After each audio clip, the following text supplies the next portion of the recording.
You know, it's funny. I thought I was muted, unmuted. Oh well. Luckily, I didn't go far in life. But Toxic Tuesday is back with a vengeance, and we have speed tonight. We're going to talk about the ever breathtaking Keanu Reeves. This will come with glorious purpose. Yes, pop culture archivist, I was mute.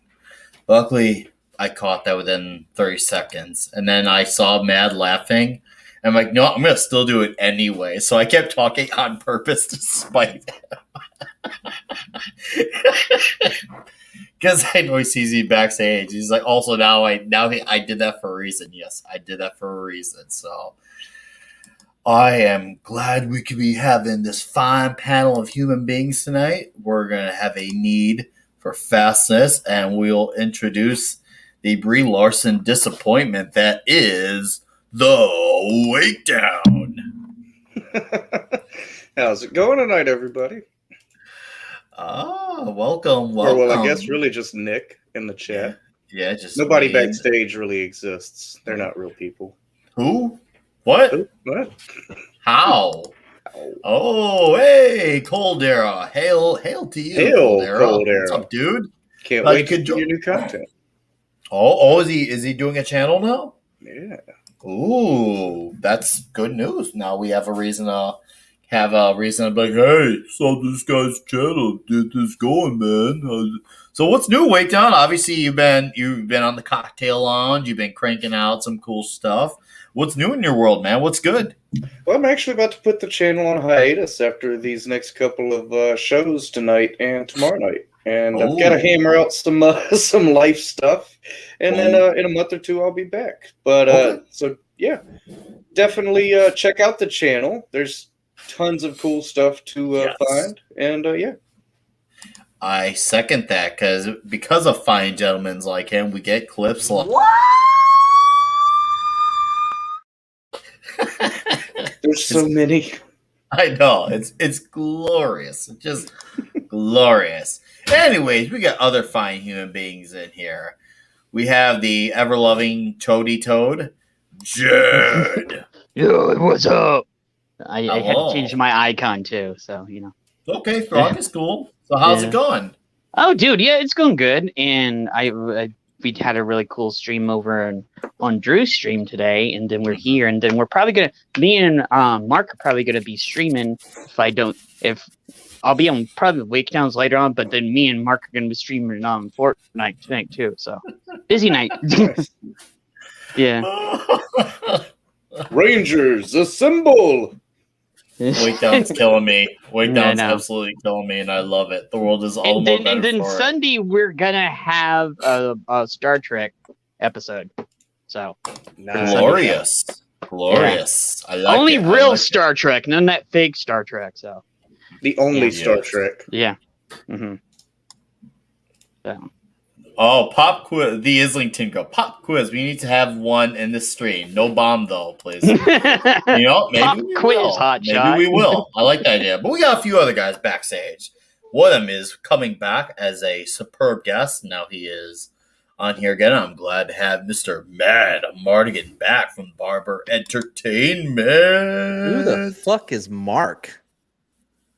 It's Mad Mark. No, who's Mark? Who's Mark? I'd say Mark. Jed, didn't you say something about Mark? No, I didn't. Oh. No. I thought you said you were playing Fortnite with Mark. Oh, yeah, Mark from our channel. Oh, you don't know who the fuck Mark is? Yeah. Mark D with a C. Yeah. Shouldn't it be Mark with a D? No, that's how he was in this thing before our other brother passed away. He did that so he wouldn't confuse people. So, yeah. Okay, moving on. It's a whole story. But anyways, by the way, there is a philosophical thought of like if you're not around someone, then do they even really exist? You know, it's all about like what the only thing that you absolutely know for sure exists are the things that are in your presence. You know, just gonna touch on that. Somebody said something about that earlier. Yeah, no, I had a lot of thoughts in the back. I'm trying to catch up. Yeah, it's a Okay. good Well, theory to run with. Like, none of you exist. I'm the only thing that's real. I like it. Well, no, yeah, there's actually no way to even like verify that you are you just like I am me. Right. Because like, you know what I mean? Because I can't look inside of your brain to see whether or not like it operates like at this you know, the same way that I do. No, And I'm then you an have the whole- NPC. probably, yeah. oh my god! All right, we got one other gentleman back here backstage. He's never been on here before, and we welcome Mr. J.M. Cruz of the Stay at Home podcast. Hello, sir. Good day, fellas. Stay at home podcaster JM Cruz. Thank you so much for inviting me here, Nick. And it's quite refreshing to talk to other people besides everyone here locally in my place. So looking forward for a very good conversation about a very good movie as well. Awesome, awesome. So, what time is it in the Philippines? It's just 10 a.m. out here. So Is it really? So you're in the future, Or in yeah. the past. I don't or are you stuck in To the past? future. Well, no, it would be the future, right? Because this Yeah, is the the next date. day. Yeah, the Yeah. fourth out here already. That's Yeah. I mean, that's crazy, if you dude. even exist. Oh, I'm just well, saying, like, welcome. have you ever been to the Philippines? I don't think so. You know, This is I I gonna do be- have a friend that lives there though, so another friend. So he's Puerto Rican. no, actually, it's a girl that I know on Twitch. So Oh, what was the name? Maybe I know her.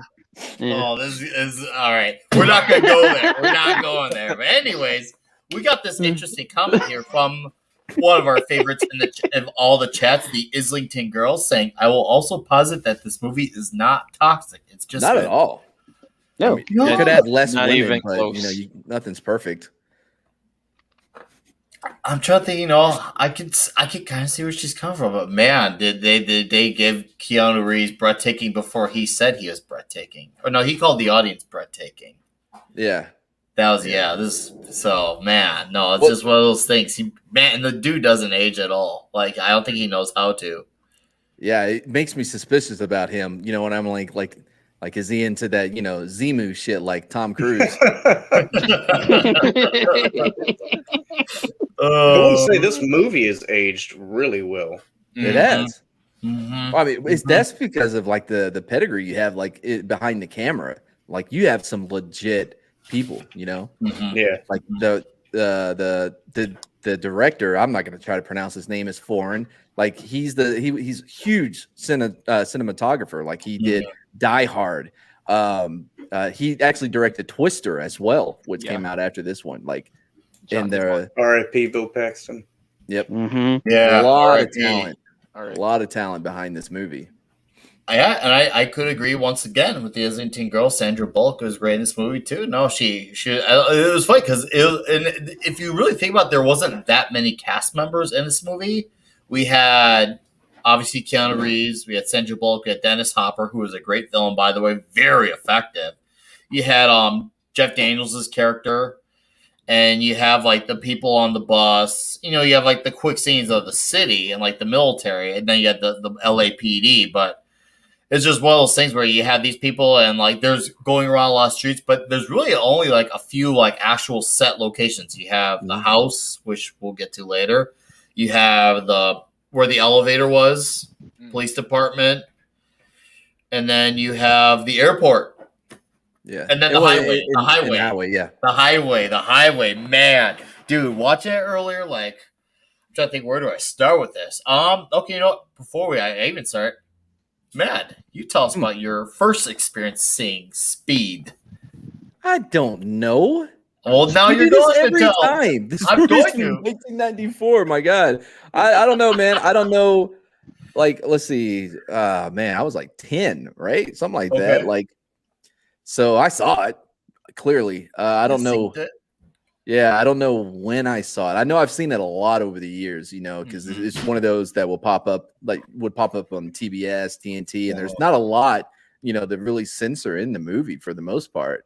And you know, it gets into the like you know, into the culture of like the hot, you know, pop quiz, hot shot, like that. People will say without ever really knowing what they're even referencing. You know, became a part of like just our cultural art. Yeah, I don't could not tell you, man, when I It's first saw it. okay. It's okay. But clearly you'll love it, and it shows. I Yeah, can it's see it good. in your eyes, and you definitely agree. It's still a wonderful flick to this day. Well, Jed, without giving us an any true Hollywood story, can you tell us about your experience with Speed? Oh, Yeah, he's 60, so like he definitely I'm not remembers when he 60. saw it. I don't remember in '94. My dad already split it up with the whore already, so you Oh, know. I forgot. Oh, all right. There we go. Okay, here we go. but I went to a late showing because my other friend at the Maryville movie theaters before they were closed down. I knew all we the all knew people that, that owned yeah. all the movie theaters around there, so I got to go down there, and I was the only one in the movie theater, and I got to see Speed for free. So it was pretty freaking cool. And then I rode back on my bike to my house that night. Night was pretty chill, actually. So Really? Like there Yeah, was it was- no like family trauma that goes along no, with my this dad, movie? dude, my dad Like- worked all the time, so I was You didn't- free to do whatever the hell I wanted to, and I was like a teenager. So I'm just saying, based on like last time. By the way, it only happens well, on your stream. I Nick. will say I've he never already heard him split talk it up about with a it. whore, so you know a lot of that was cut out. So you know, yeah, it was just me and my dad, so he didn't have a nagging wife that fucked around on him all the time. So you know, Yeah, no, it sounds.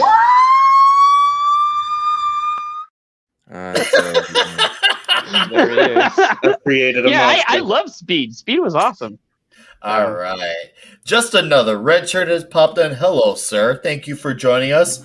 All right, Mr. Cruz, why don't you tell us about what it was like, I guess if you can recall the first time you saw this movie in your native country. Tell us about Speed and the world of Keanu Reeves. What's it like out there for having the Keanu Reeves of the world? Is he a guy who's well liked? Was Speed a liked thing in the country? Was it You watched something it that you had to dubbed? wait to have access? Did you have to watch it dubbed? Yeah. What was your experience? My experience with this movie, I think I could relate to most of you people because we didn't have that much access to good movies before. So most of the best movies that I've watched through, let's say, around the 90s were through the VHS releases. I didn't get the opportunity to watch this in cinema back then. But I rediscovered it again around early 2000s when I was watching the entire Die Hard trilogy back then, and also Lethal Weapon, and a bunch more stuff. I could also throw Ransom there as well. All of those movies I probably watched in between the late 90s and early 2000s. Ransom, that's a good one. Yeah. So Forgot about Ransom. Yeah, Ransom is that an was incredible good. movie. Yeah, Mel Gibson. Whew, great movie. And they Carry did have on. Sabretooth there in Ransom, right? Before it was Sabretooth, the actor. But yeah, Keanu Reeves himself is pretty well loved here in the Philippines. I think all the countries love him. He's got great acting, especially in this one. But what I didn't expect was Dennis Hopper being the character that he was. I have some comments about Dennis Hopper. Maybe I'll reserve it Yeah, later no, in the go ahead. discussion. Yeah, no, we'll save for a discussion. Yeah. And all of wait them down. are positive also. Oh, Thanks. of course. Wait down. Tell us about your Speed. Was this something you caught initially? Was it later on in life? Where were you at for the Speed? I was, I couldn't tell you how old I was as a kid of some age when I first saw it, but I do remember it. And I've gone back to it a few times over the years. And as I think I said a moment ago, this movie has aged really well for what it is, for just a throw-off 90s action flick. Keanu Reeves and Sandra Bullock. Though I will say, having rewatched it today, I was actually kind of surprised. I recognized most of the people on the screen. It wasn't like an ensemble cast, but they did have a lot of decent actors filling even the background roles. Yep. I noticed that too, and it's something I didn't notice in my initial time. So when I rewatched it earlier, because I can't remember his name, but he was the guy who was Cameron in Ferris Bueller, the one who was like, "Hey, Yes. Rooney, Yeah. Rooney." But except it threw me off at first because I saw the hair and he was wearing the shades on the bus. And for a second, I actually thought it was Edward Norton Young, because if you think about it, they kind of have like a similar like facial structure, jawline. And I'm like, is that I Edward can see Norton? it. I don't Yeah. see it. I'm like, that can't be Edward Norton. I think he would have been listed in the credits. But then he takes out the credits, and I saw the eyes. I'm like, hold up, I've seen this guy before. And then also I'm like, that's freaking Cameron.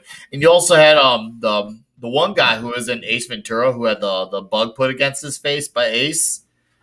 Remember when he talked about he's like, I'm gonna make you eat it, and then Ace just like kind of like he worked at the police department, the gray haired guy. Yeah, he's like, now kiss and make up. Yeah, no kissing, no kissing, make up. So yeah, it was interesting how that happened. How they had these random cast members like where they were kind of rounded out, and of course you had Jeff Daniels, which totally threw me off because since it was a while since I had seen this to my knowledge.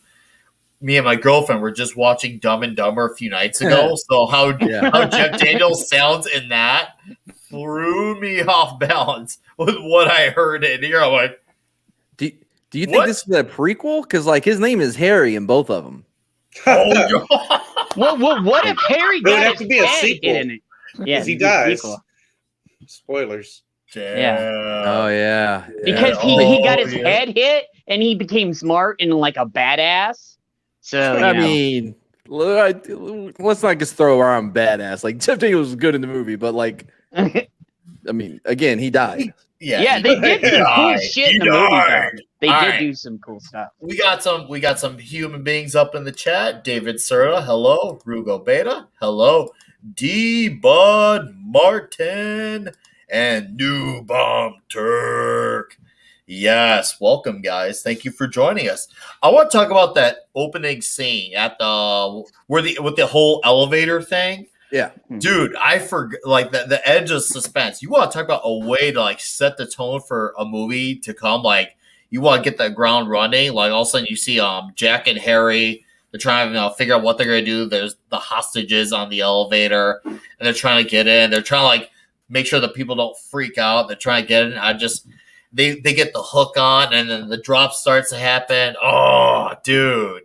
Well, so what you'll see, like this movie is a tight movie. Like the pacing in it is so good because the writer is from Die Hard. Mm-hmm. Now, when this was first brought to Paramount, I believe is who did it or whatever, they thought it was too much like Die Hard. They're like, this is like Die Hard on a bus, kind of. You know what I mean? Like. So what they did was, here's the thing: the uncredited writer who came in and did almost all of the dialogue, Josh Whedon. What? Uncredited Josh Whedon? writer. Yes. Mm-hmm. Seriously? Yeah. Bro, that is crazy. I mean, I can believe that though. Say what you want about him, he does have a particular style of writing dialogue that seems to work.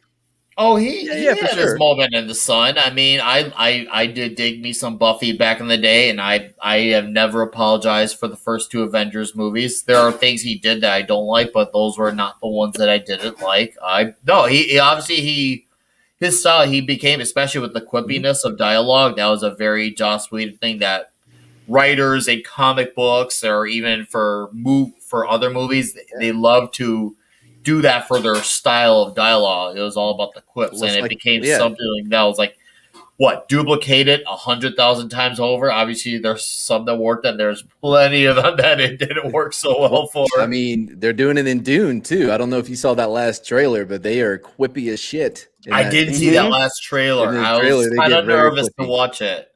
Did it still look good though? Yeah, like because.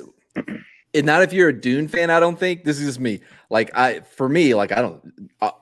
just looking for a cod piece, obviously, right? I'm like, who has it on this time? But I guess they're gonna leave the cod piece out. Anyways, so like when I'm watching it though, it looks like they made it with a more mass appeal, which is I think is why they have that MCU kind of quip to it. For people to be like, oh, okay, I don't have to be a complete nerd to enjoy this movie. I can enjoy like the MCU. Whether or not it's gonna, if that's just the way it was reflected in the trailer, or if that's how they made the movie, we'll see. But yeah. So I don't know. Like I actually am excited for it. But I'm curious. By the way, real quick, the director of this was a cinematographer on Die Hard as well, though. Like Jan de Bont, is that how it's pronounced? Yeah, de Bont. Yeah, Jan de Bont. Yeah. Yeah. That dude is great, all great kinds choicing. of good. Did you know Sandra Bullock actually learned how to drive a bus just Yep. for this movie? I She did. had to drive get past her test just to do this in the movie. So, yeah. Oh, hold up, I gotta show this off here for the chat. So let me zoom in on. Oh, dude, what kind? Like what? Wait, hold like on. Let me this guess. is- Let me guess. Let me guess. Hold on. Domino's. No, better. Okay. Wait. That's not delivery.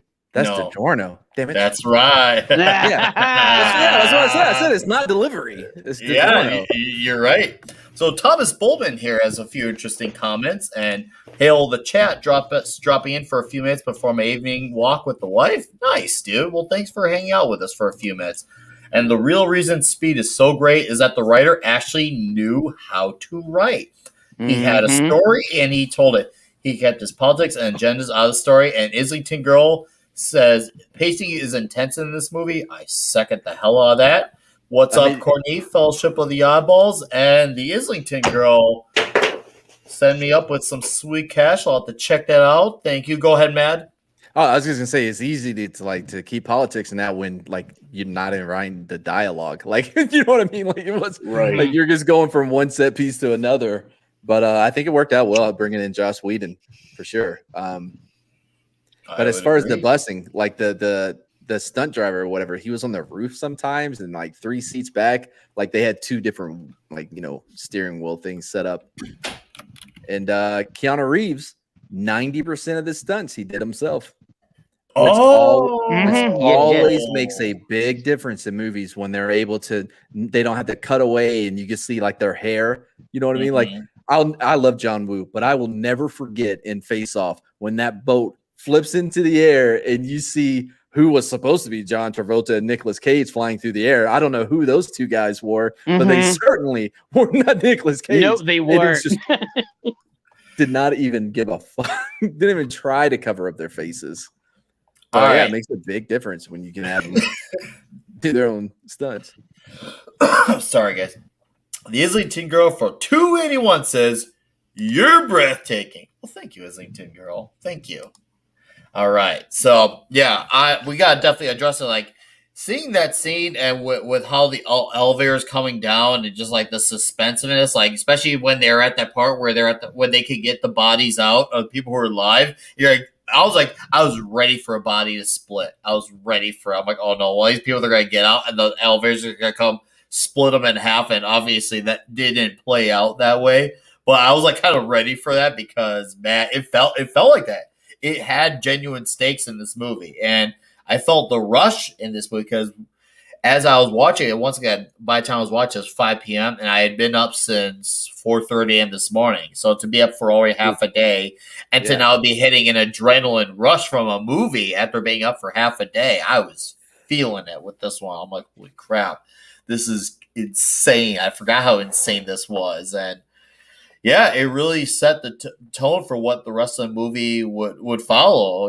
Before you know it, you get the scene with they're at the award show and Ted Daniels like, you shot me, or well, you shot me in the leg type of thing. Like I was just like, oh man, that's great. not a good idea. Like there are arteries in your leg, like you could bleed out in fucking minutes.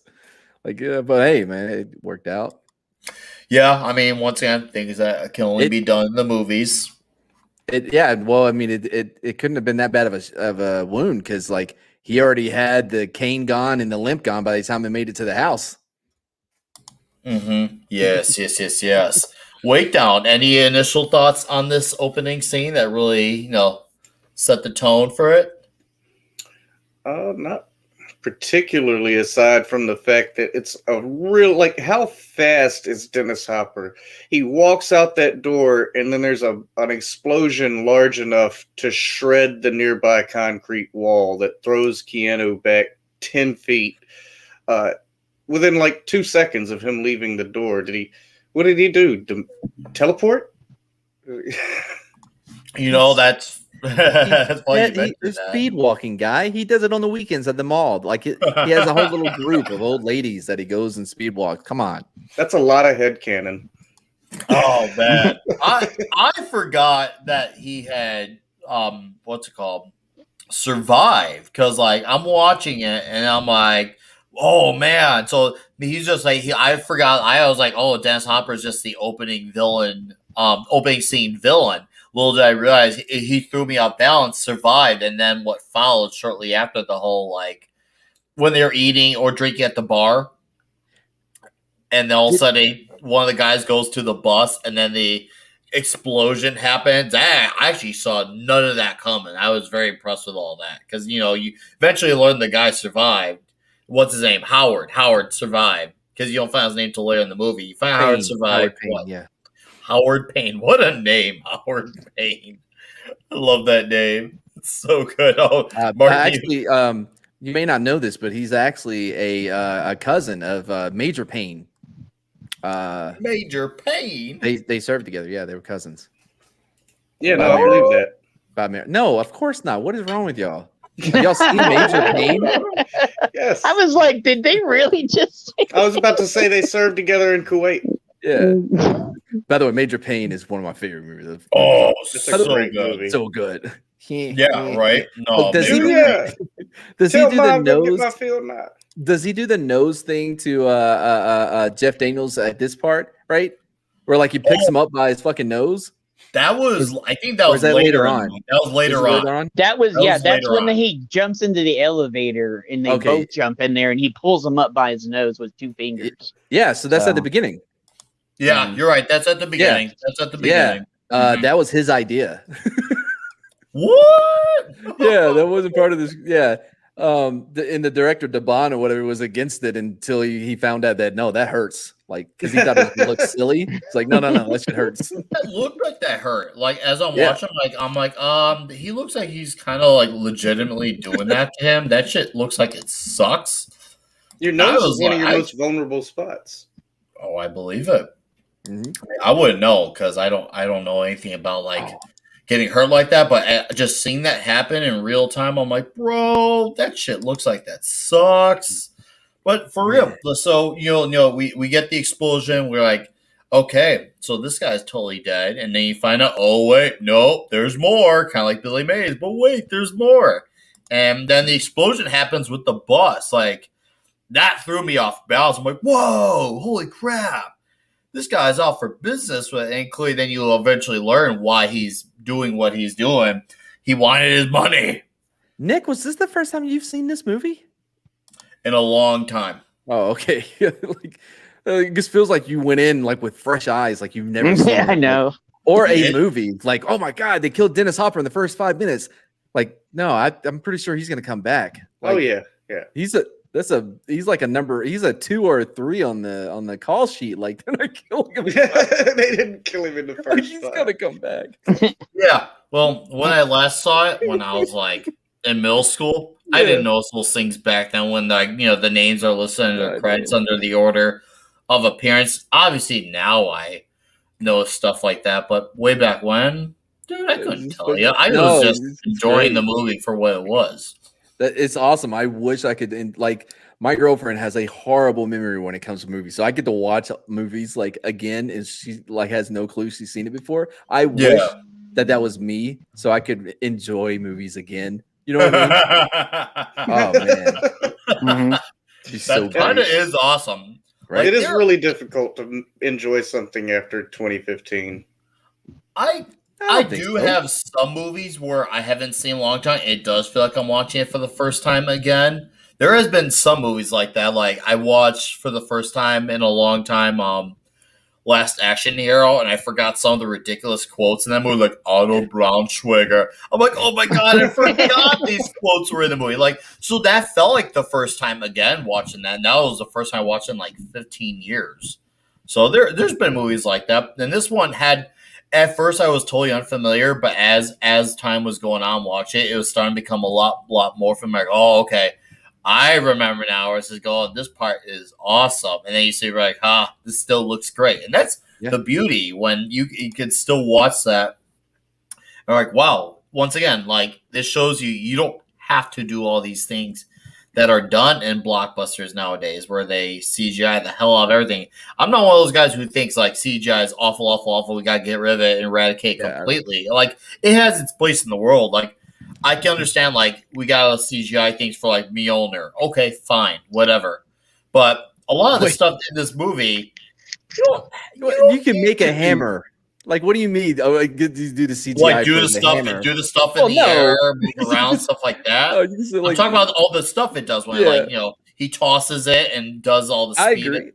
I'm with you. I'm not against CGI. I think the problem though is like they don't have enough time. If you look at Starship Troopers, that movie holds up, and I'm talking the CGI holds up Agreed. because they had so much time and they talked about it. Like they got to go in and add little details, like this, like the way the bugs when their feet hit the sand or whatever, and the sand poofs up. Like that took so much time. You're talking about the 90s, but they had the time to go in there and just put pieces, little grains right there, and like they just do all those little details, and it made it so much better. And I think the thing with CGI, it has to be the way it's integrated into the film. If it's like, you know what I mean? If it just flows with the movie and like an overlay, where you can't. If I can't tell that it's there, they did a good job. If I can tell, then no. Like it reminds me when I saw, I mean, kind of off topic but relevant. Like it threw me off when I saw the first Ant-Man and they had that opening scene with Michael Douglas. I'm like, man, that's really good. That was actually really good because like we'll never forget how bad Henry Cavill looked on that one mustache thing because it was the shot seen around the world. But the Michael Douglas stuff looked really good. Like it was one of those things where I'm like, hold up, Michael Douglas doesn't look like that. And then I learned, oh crap! Not for a long time. Yeah, right. Not for a long time. And yes, Islington Girl, we're talking about the opening scene leading into the blow up and all that stuff. That leads to our basically the second half of or second third is basically the bulk of the movie because it starts to get to a really insane chase where basically Sandra Bullock's, what's her Annie? I think Annie. Yeah, it's Annie. Yeah, Annie. The Wildcat. The Wildcat. Yeah, and that was before we learned that. I think she just gets on the bus because she's just expecting to have an old day, and she's going through what people who live in the city go through. They're taking public transportation and they just want to get to their next destination. They get the chatty person right next to them. You can see Sandra Bullock's she's trying to play the nice card, but then she's like, I'm really not interested. That is Chicago, or was Chicago, one-on-one in a nutshell. Like, was this Chicago? No, LA. it's LA. That's what I thought. Yeah, this was LAPD. Yeah. The gum, by the way, was improv. She came up with that on her own. That was a good idea. Oh, really? Yeah. Damn. Probably because she's had to deal with You're right. guys in our life, Damn. At least one guy watched Speed and like 2 and 2 clicked, and he was like, "Damn, that bitch." And okay, so she's getting on the bus, and that's right around the time when Jack, right, Keanu Reeves' character Jack, he gets the call about what he needs to do. He needs to find the bus. It's so fun when he's chasing towards the bus, and they think he's just some random crazy guy. Yeah, and then he steals the car. This is one thing I need your car. By the way, he is not an FBI agent in this one. He is LAPD. Yeah. He's LAPD. Yes. That is a great line, though. The guy's like, because Keanu immediately, when he pulls him over, he's like, "Look, man, this is my car. It's not stolen." Keanu pulls out his gun. He says, "Well, it is now." Josh Whedon came in and did the dialogue. The dialogue is good in this one. Yeah, no, dialogue was very smart. It was fun. It goes with the pace very well with the way the writing is done. Because with the quips, you got to be quick. You got to be very quick. You got to be continue go. And yeah, that is a good blend of the writing style with the dialogue. Now I think about that, actually, this is definitely one of those things where it was a relationship that worked for this movie. And Pat S here, what's up, Pat S? That is why Nick owns a car. No one wants to see a chicken sandwich review on the RTA. You should do that now. Challenge. You should do that now, though, Nick. Yeah. Oh God, no, I'm good. I'll stay away from Chirac, but thank you. County is dangerous. What's up, County is dangerous? I mean, I could second that thought as well too, because I lived in the city, and dude, I mean, it wasn't California, San Francisco, but it was on the verge of getting there. And Jace Fox, what's up, dude? Nice to see you there. Islington Girl, there's a place for both practical and CGI. I agree. Yeah, But a lot of models in this one, by the way. He used a lot of models, which you don't see very often anymore. Yeah, I mean, this movie was like it was tailing towards one of the last of its kind with the way once again with the style of it. You had the badass cool action hero. Like I mean, obviously nowadays when people think of Keanu Reeves and action, they think John Wick, but back then, even then, of course, then there's a generation before that thought The Matrix, but then there's the generation before that that knew of him from Speed and also from Bill and Ted on the comedy end. And Point then Break. also from And Point Point Break. Break, too. oh yeah, Like, Point let's Break. not- Those let's are not the bullshit those here. are the four movies no, that you're made right, him. you're right. Yeah. I would point out, though, that as we sit here and talk about the difference between practical and impractical effects, I think that's why, if you look at Speed 2, a top of the fact that they didn't get Keanu back is it culminates in an ocean liner wiping out an entire city. Like it's complete CGI nonsense by the time Yeah, you get to that point. That was the problem with the movie, was that ending. It's one of the problems. I was on board with Speed 2 up until that. I'm like, oh fuck this, I'm out. It's a fake city. Boo, you can't get me. Johnny Utah. All right. Yeah.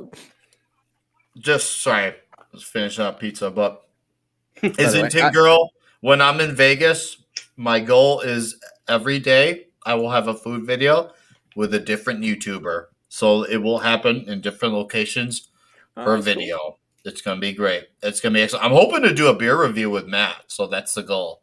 Is to do one with Matt. Talk some brew. Damn it. I keep having flashbacks of his when he was Team Edward. Like Mhm.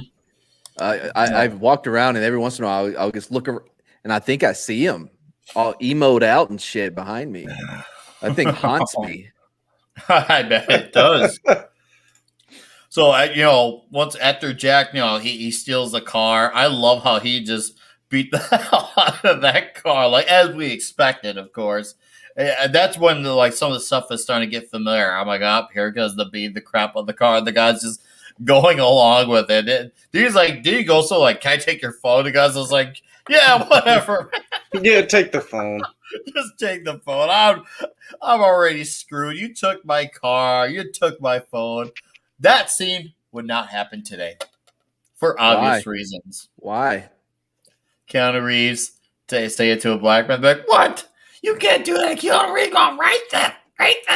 Well, no, they're like, oh, that's unbelievable. He would have just shot him. That's my opinion!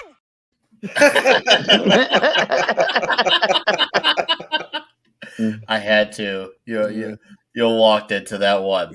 But for real. So as he finally gets to the car, I love how I actually thought the guy, because Jack gets to the bus, and then the random Joe Schmo with the nice car. I actually thought he was gonna have a better outcome. I actually thought he was gonna have a better car. This is one of the parts I don't remember. And also, I'm like, oh crap, his car got wrecked. Obviously, there's water there to give him the save, but his car got wrecked. I thought, he'll probably have a nice quick save. No, I was wrong. He even had that car. Keanu did ask him if he's insured. Well, yeah, that's why it should be. You need to be I think people should be legally obliged to have insurance, because who knows when a member of the SWAT team is going to need to, take your vehicle and draw the worst bomb I've ever seen someone draw. It reminded me of the bomb from Mario. Uh-huh. With the little twist, the bomb. Yeah, I remember that thing. Wait, in Last Boy Scout they did that too. They I dropped love bomb the really Last Boy bad. Scout. Yeah. I was thinking about it earlier too. Shane Yeah. Black. Hold on. All right. So we were talking about the dialogue. We're talking about the dialogue, and another guy that just nails, gets people, gets the dialogue is Shane Black, and he did The Last Boy Scout, which is such a good movie and so underrated. Bruce Willis and Damon Wayans. Oh, it's so good. You have to do that movie on here, Nick. Yeah. Have you seen The Last Boy Scout? I've actually not seen it at all. Oh, dude, I watched it. Man, I watch a lot of these movies. There's nothing good out. But like, that's why we're doing Toxic Tuesday. You spilled my warm cup of piss. What about was it Bulletproof? Doing it. But The Last Boy Scout's great. Okay, no, we'll do one. We will literally do one for this thing. Yeah. So that's fine. What's the one that Adam Sandler made with Damon Wayans? Bulletproof with Damon Wayans. I watched that not too long ago too. That was a movie? Adam Sandler in action? Yeah, it was. I take that seriously? Yeah. Oh, it's awesome. It's actually pretty good. Like I love the when he's singing "I Will Always Love You" in the shower. Oh, yeah, it's a good movie. I mean, it fits in this time of action comedy, that buddy cop thing. Mm-hmm. Yeah, it definitely. It's not of the same quality as The Last Boy Scout or Lethal Weapon or anything like that. You know what I mean? But it does what it does. Okay. Well, The Last Boy Scout sounds like something I have to see. You got my attention with that one. That sounds like essential. Isn't Halle Berry a stripper in that? Yes, she is a stripper in that. Ooh, and football, there's so much stuff in that movie, man. It's so good. But Shane Black wrote that one too. Because he wrote Lethal Weapon, like we talked about last time too.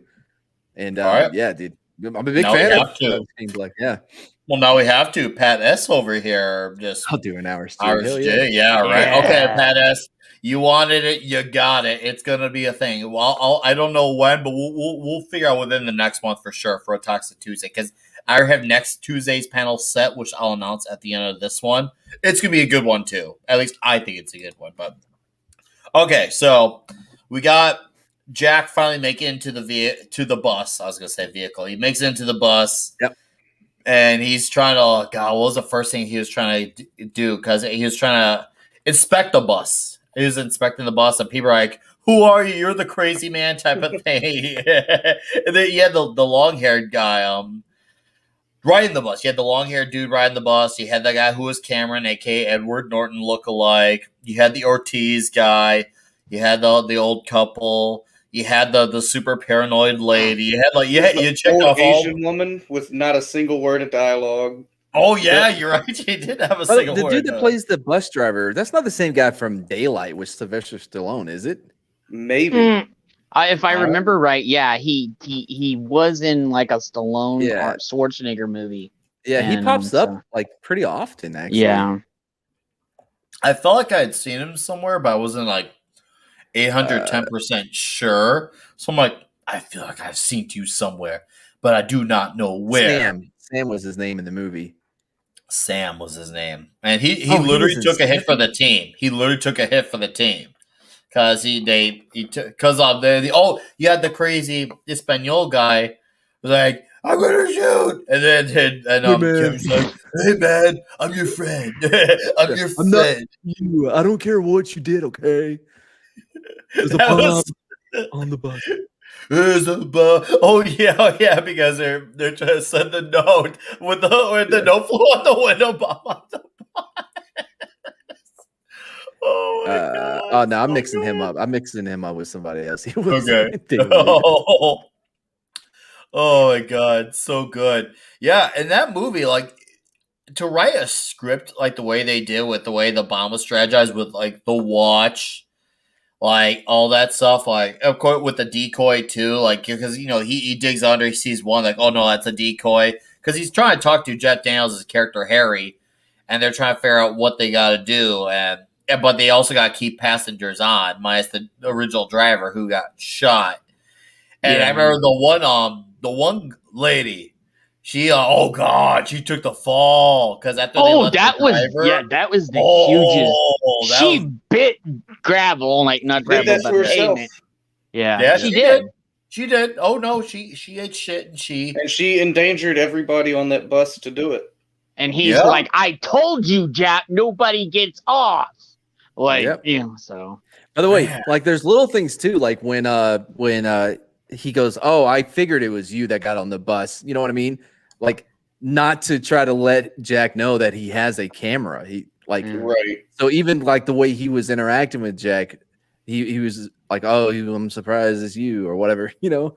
Which well, he even admits that he was dropping clues on purpose. And then at one point, so I mean, say for instance, calling her the Wildcat, he's really just like throwing it out there, like, all right, you dumbass, when are you gonna put 2 and 2 together and figure out what I'm telling you?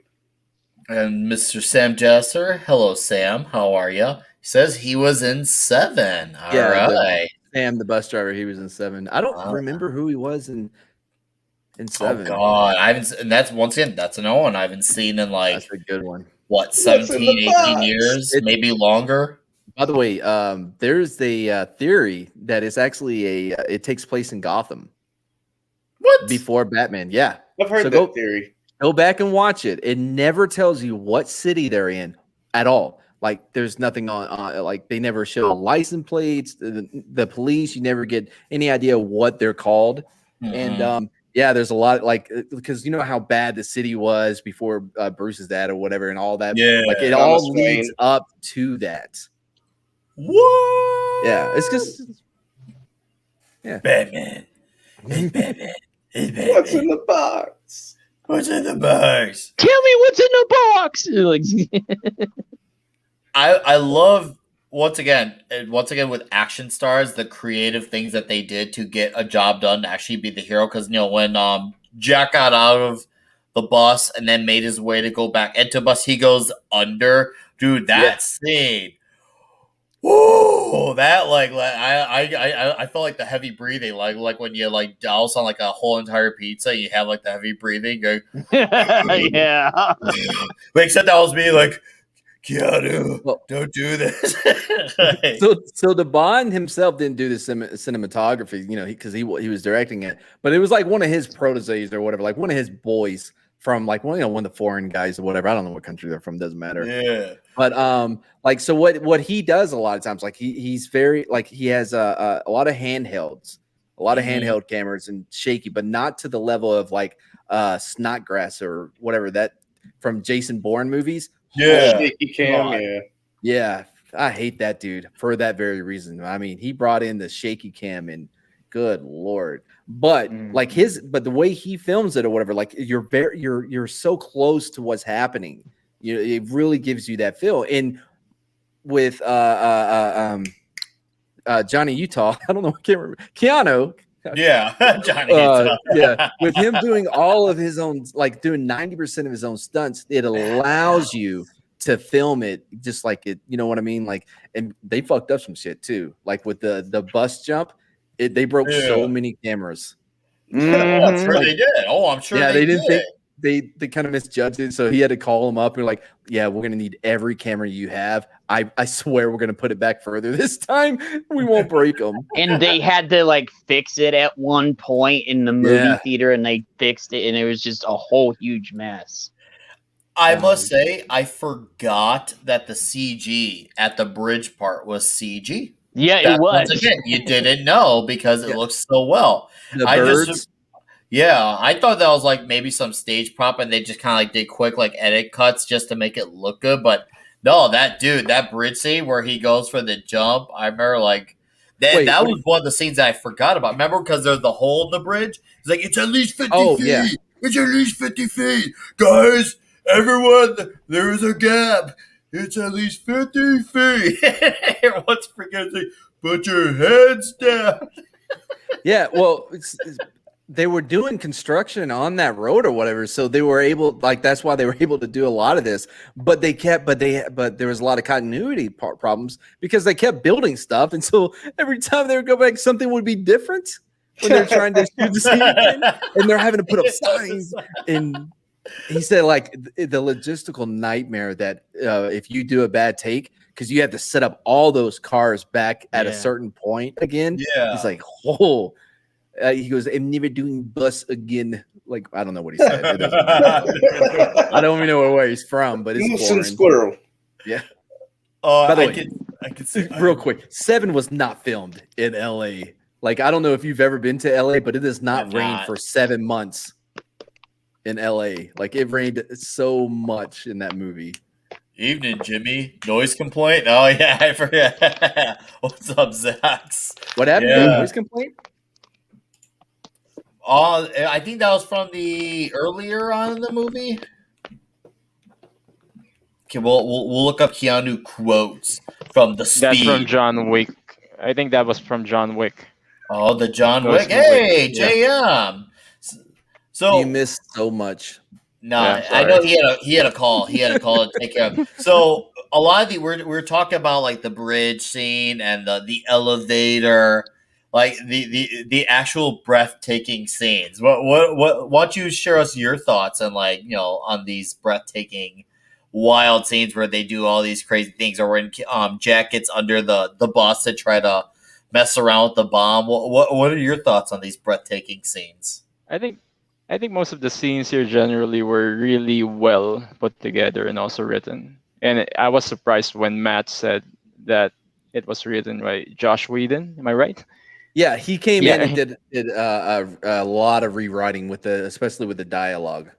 Doesn't seem to be the guy who would be able to write such, I think. But yeah, it was executed perfectly. One thing that struck me the most is how they built tension when they're all in the bus. Mm-hmm. It's kind of reminiscent of, I think, Die Hard with a Vengeance, right? When Simon says keeps on calling them, giving them instructions, but this was actually this was made a bit more intense because Dennis Hopper really knew what he was doing. So you don't. I think he also had some particular instructions which he didn't follow, which cost some lives in the bus as well. Yeah. So yeah, Matt, sorry. No, I was just you're right, and like they were worried about this whole bus thing. They're like, this movie's gonna suck. It takes place on a bus, but I think what it does is, with having such tight like a tight quarters or whatever, like you can really like ratchet up the intensity because everything's kind of claustrophobic as well, and you're trapped. It's kind of like Con Air, which is a great movie because it takes place on a plane. The stakes are so high. Anyway, literally. So they're on a bus, right? But like you can't go under 55. So there's all that, and you can't go anywhere. You're trapped on this thing that if you drop under a certain speed, you're done. So yeah, I mean it really worked. And I there was this one interesting thing I read that was they knew they had a hit when during one of the test screenings he would see I forgot, I think somebody worked at a studio or whatever, but he would see people walking out backwards to go to the bathroom because they didn't want to miss anything. I was like, oh, that's intense. Good. That's such a good tale, right? Yeah, Yeah, it is. It's amazing, sir. Because it's just like you're only paying because you really have to go. Like you don't want to. It's not the P where you can hold it, but it's the obligational P. Like, oh god damn it! Right now I had to miss this because then all of a sudden you have that I don't want to miss a thing moment, the fear of missing out, and this movie has so many of those moments. Like, oh my god, it doesn't feel like it feels like when I had to like relook to see that it was an hour and 55, I would have never believed that. I didn't know it was that long either. I thought it was a quick 90 minutes, like a 90-minute, like boom, done, in out. Yeah. Hour and 55 freaking minutes. It takes like 30 or 40 minutes for you to even be on the bus. It doesn't feel like it. I thought that was like 15, 20 minutes. See, that scene all felt short to me. It just shows you though, because like it really like it glues you in. You're just like everything like in your life, you're just focused on those scenes because it just you feel the intensity and the tension once again, and that's something that's lacking in a lot of the modern movies is that tension where you're just like, man, this is even though it's the beginning of the movie, you still feel that suspense. And I forgot how much I missed that feeling. What a feeling! Yeah, they even touch on that with the characters shortly after the old woman dies, I believe, where everybody in the bus just starts to kind of turn on each other, and Keanu has to Yes, turn they start around to and, freak out a shut them little. down. What's so Yes. amazing, there's so many people on that bus, and you really actually feel like like You're they're connected with them. individuals, right? And you Yes. know who they are, what their motivations, and it's established so quick. When today it takes them so long, they spend so much time trying to explain who someone is because they don't know what they're doing, like with their writing, like they just have to go out of the way, or like this may get us in trouble, but Zack Say it. Snyder. Go for it. He Now you oh have my to. he he mistakes gore and like that action for like with the mistakes tiger. For Like with the substance. tiger, He right? mistakes a lot, Mhm. man. But like the whole tiger thing and the zombie one, right? That wasn't You good. he lingers on this shot of him being eaten in so many different ways by this tiger. Mhm. It's so much more than what we needed, you know? Like you could have cut that movie down so much because we get it. Like You don't all have to of them. show Mm. bite Like all of bite. them. Yes, bite by bite by bite. We get you're not raising the tensions, you're actually taking it away. Right. I think the main problem with that scene, a bit off topic. I'm sorry. Yeah, I go think ahead. the Sorry, main yeah, Go that's my for it. fault. Go Yeah. for it. I No, think, go for it. Go for it, JM. Here's one big problem with Army of the Dead. When you watch the movie, it doesn't become that interesting. What makes it worse is when you watch the behind the scenes, and that's far more interesting than the actual movie itself. Well, How they if, made it. it's Yeah. even worse. They're gonna make a prequel to that movie. No way, now, we're too. not gonna watch that shit. They're Yeah. gonna take Well, the We're not talking only about that shit. interesting Fuck part. that The garbage. Yeah. Army of Thieves. the only reason everybody wanted to see it is because zombies, and they're like, you know what we're gonna do? We're gonna take all that shit out. And we're gonna make a prequel about how the bank heist happened. That's literally what it is. All right. Well, to tie it back into Speed and whatever Mm. what we were Sorry, talking about, Yeah, sorry. it's a point to make. No, go ahead. Have at it. I actually liked the part where the guy that you were saying looks like Edward Norton. I can't think of the character's name. He looks around. He's like, "We're at the airport," and Ortiz goes, "Yeah, what about it?" He's, "I've already seen the airport." Like, he has a clear motivation to being on this bus. Like he's the whole time he's taking pictures. He thinks he's gonna die. He just wants to see as much of LA as he can. He's like, "Fuck, I've already been here." His character of a lot of those characters, because once again, you got a feel of all the personalities on the bus. You could tell what each person was like. Like you had the black couple; they're just regular old couple that stayed together type of thing. And then you had the lady who was just very on the edge and just wanted to get out of the bus. She just was very impatient. You had the Ortiz, big guy who wanted to be the helping physical hand. You had Sandra Bullock's Annie, who was the driver.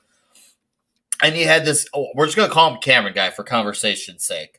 The Cameron guy. You're talking about Alan Ruck, right? From Alan Yeah. Ruck. Thank you. So we're talking about that character, and man, that dude, like, you're like, what is up with this guy? Like, this guy is something else here. He's a good actor. I don't think he gets enough Oh, he credit. is.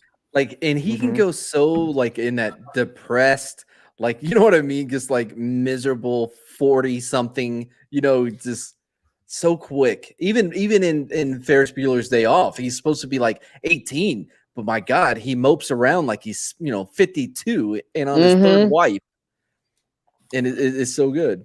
No, I agree. Like, and it's one of those things because, like, for a longest time, I always thought he was the Cameron guy, but then you really actually pay attention. Like, the guy's got some chops. He really does, and his character arc in this movie is very interesting. You're like, so here's this guy who's just wants to see basically sightsee, and and how he's handling it is like a very mixed bag.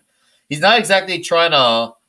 He's not the most confrontational, but he's not the most pleasant one either. He's definitely he's definitely the oddity of the bunch. That's for sure.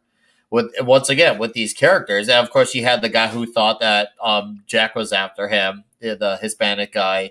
So yeah, everyone had their part, and once again, you got a feel for all these characters, and you can tell like the characters were they were happy when they were accomplishing things on the bus because at first, like, oh no, we're gonna die.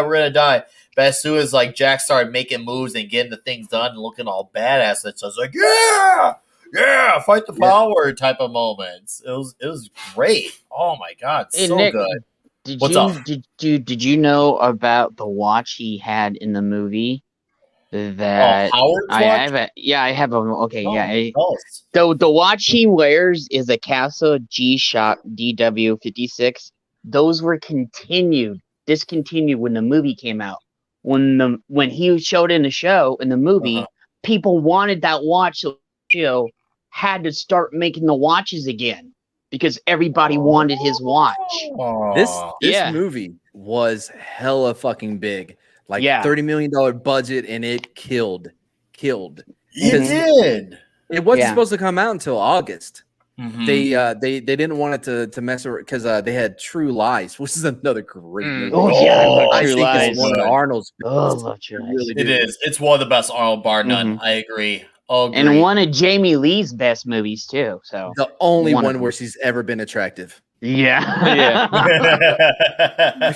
You know, I mean, I don't feel like to I'm the lying, point that you have to wonder, is that her? Right? Yeah. And when I mean attractive in one scene, and it was dark. They didn't even have the lights on.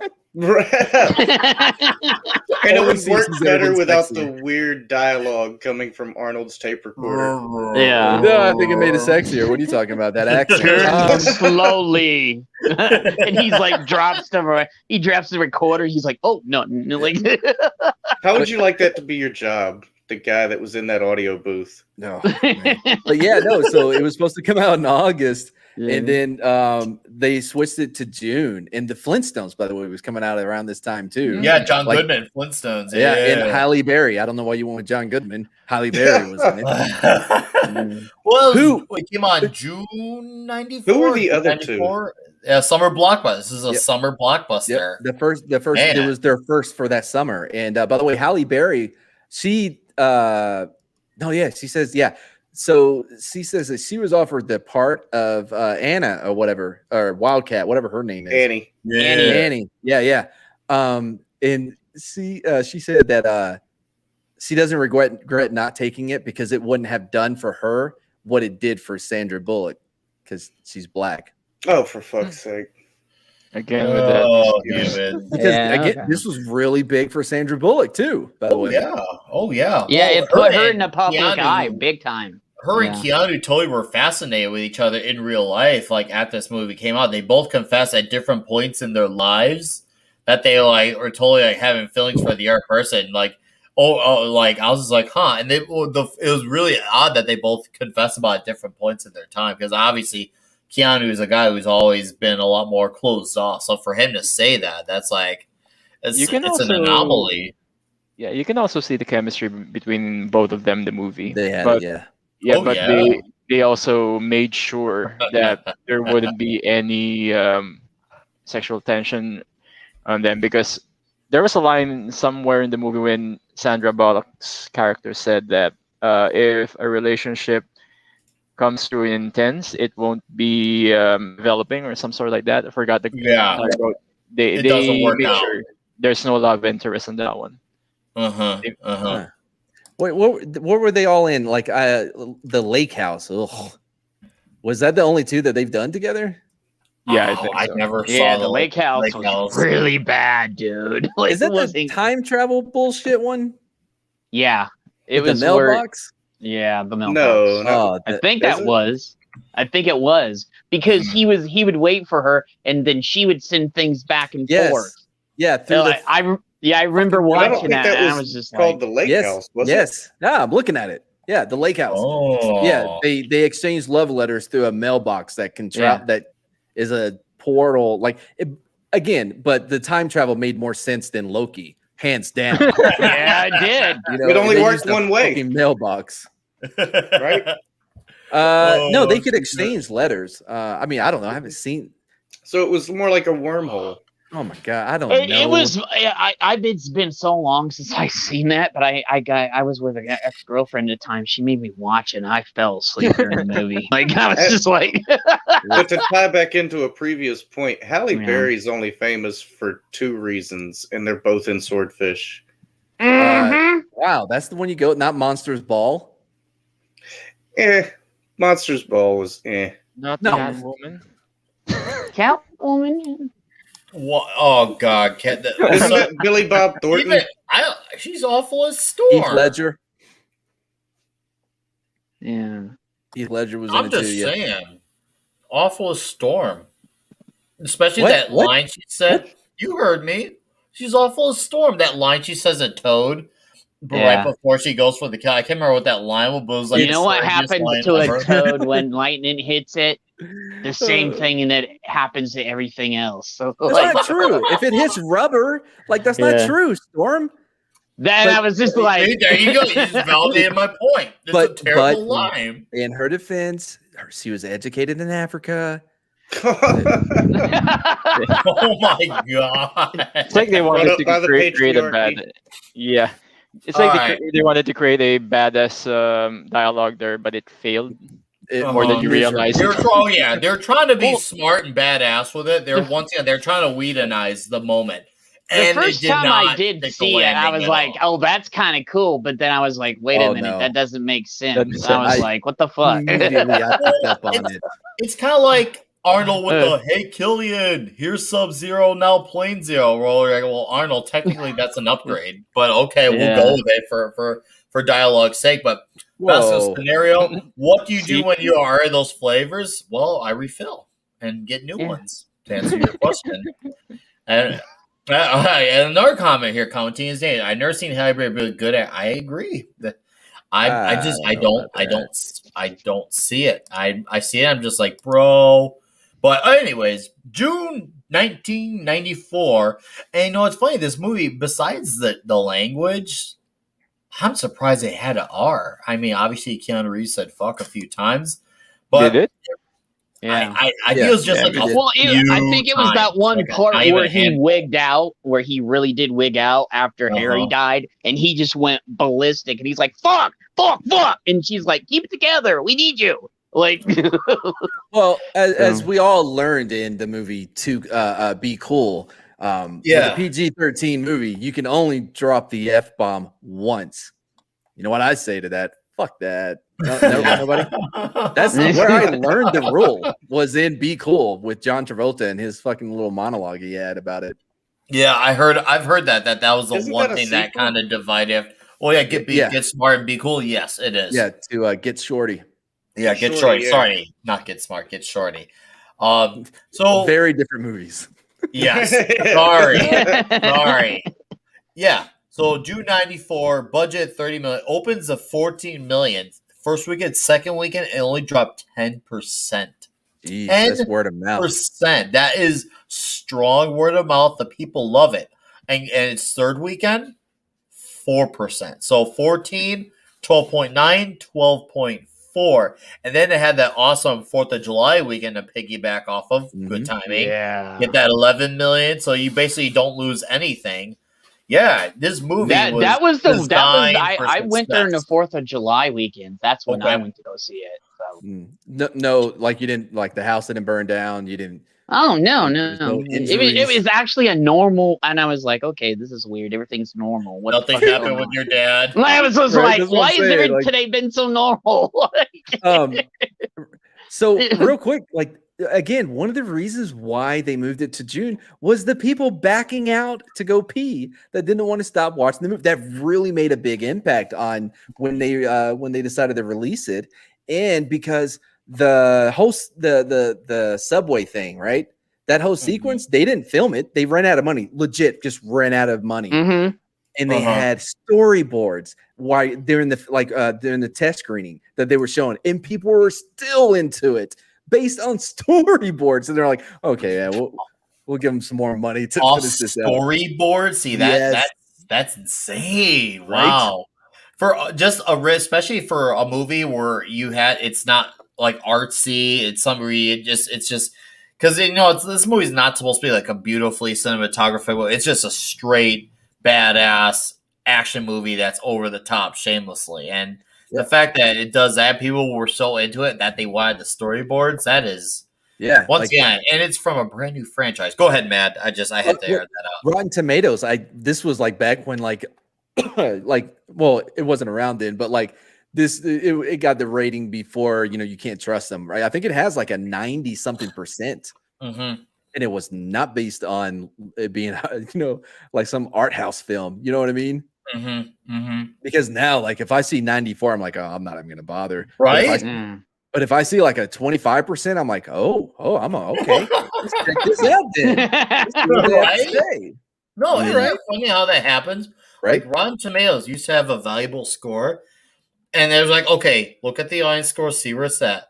But now we're like, oh, hold up, now I'm scared. Yeah, always go by the audience score now. Well, I'm even scared of that now too. Yeah, I go by the critic score. If it's a high like 90, I'm like, no. But if it's a low 20, I'm like, okay. The Hitman's Wife's Bodyguard, a lot of possesses that was a title. decent movie. I liked it. They had it like at 15%. Mhm. They're like, look at that, dude. 94%. 94%.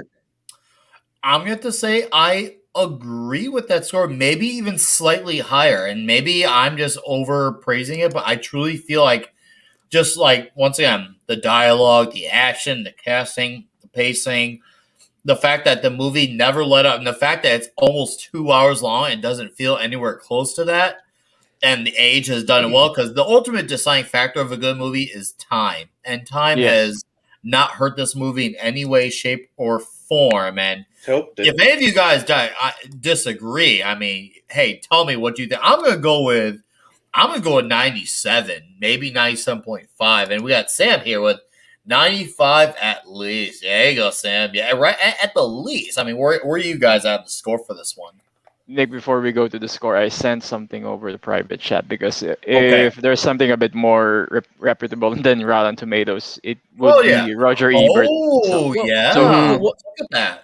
But the thing is, like, this is just like the 90. Like, this is a like a collection of all the reviews, and I believe those reviews would be coming from when the movie came out. Yeah, it's not them reviewing it now. So even though it is on Rotten Tomatoes, it's still reviews from back then.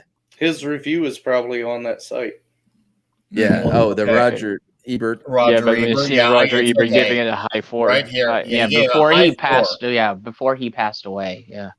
Having a 4-star review on Roger Ebert's already good.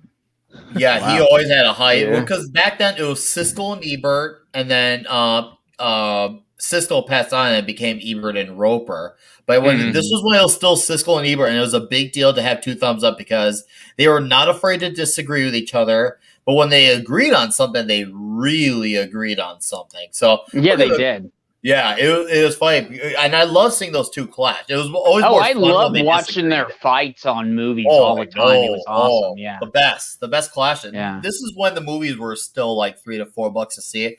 But I'll get a quick read up on this.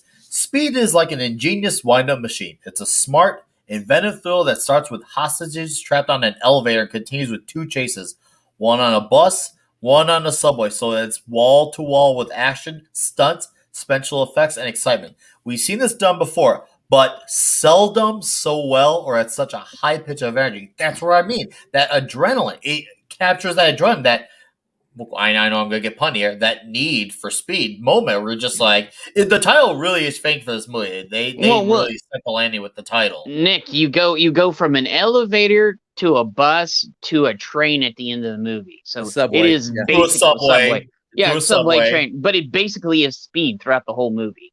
And then to a cruise ship.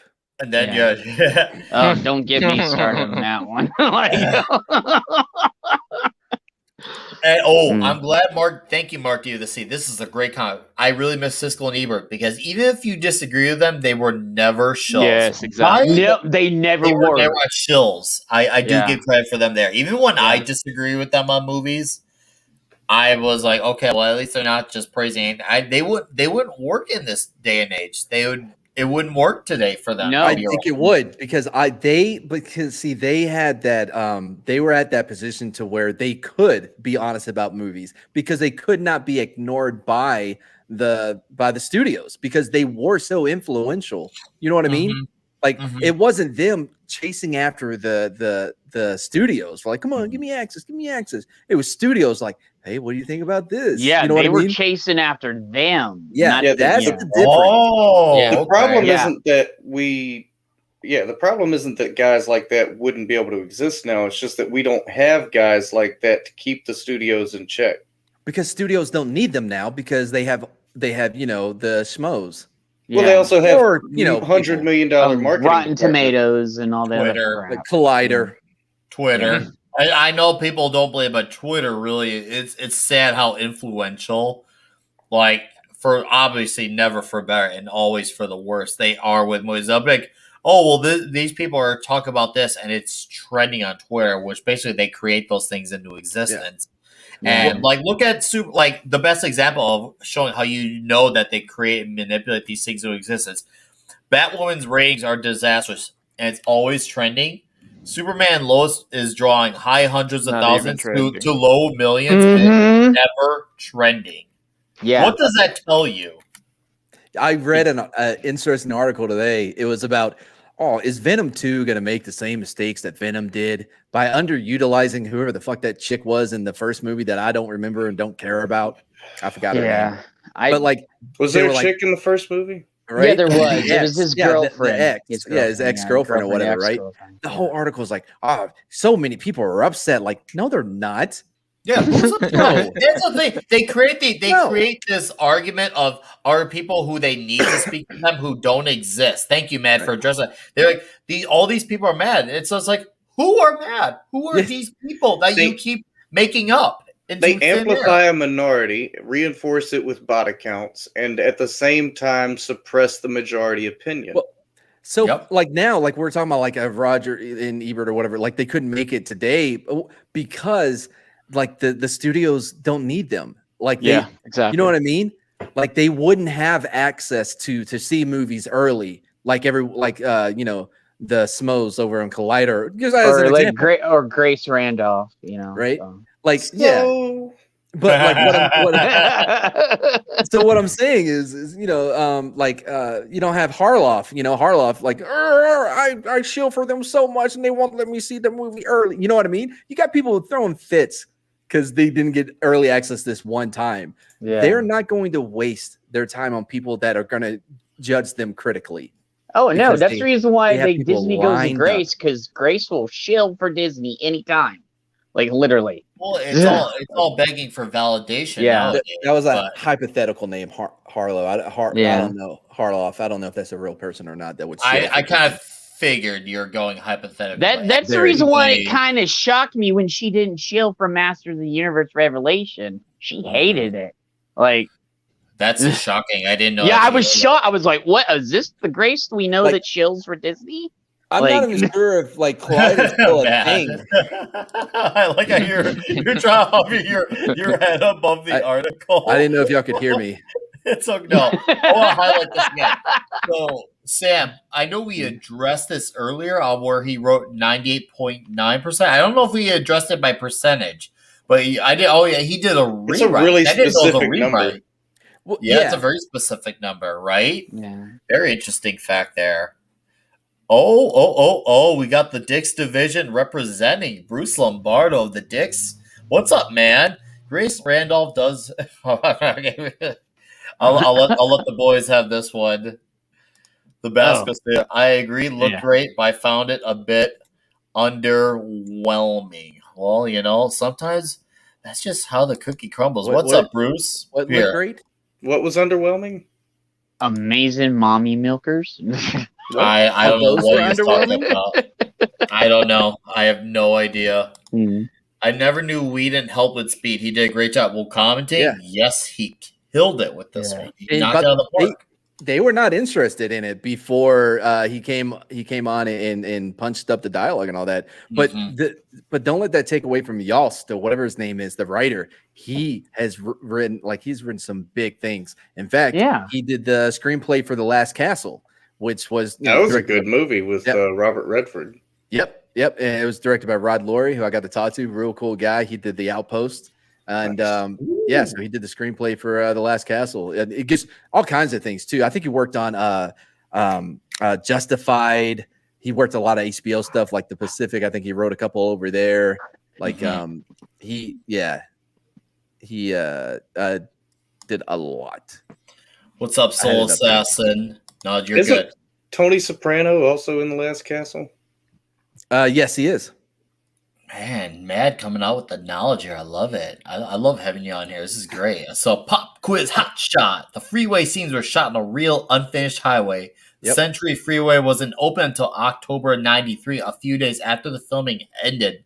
So that must be also referring to where we were talking about the freeway earlier that they digitally took out the gap. And dude, I love the execution of that scene of how they got the citizens on the bus, got him and Annie out of the bus as well. Just the whole execution, everything's just happening so fast. Like, how are they gonna pull this off?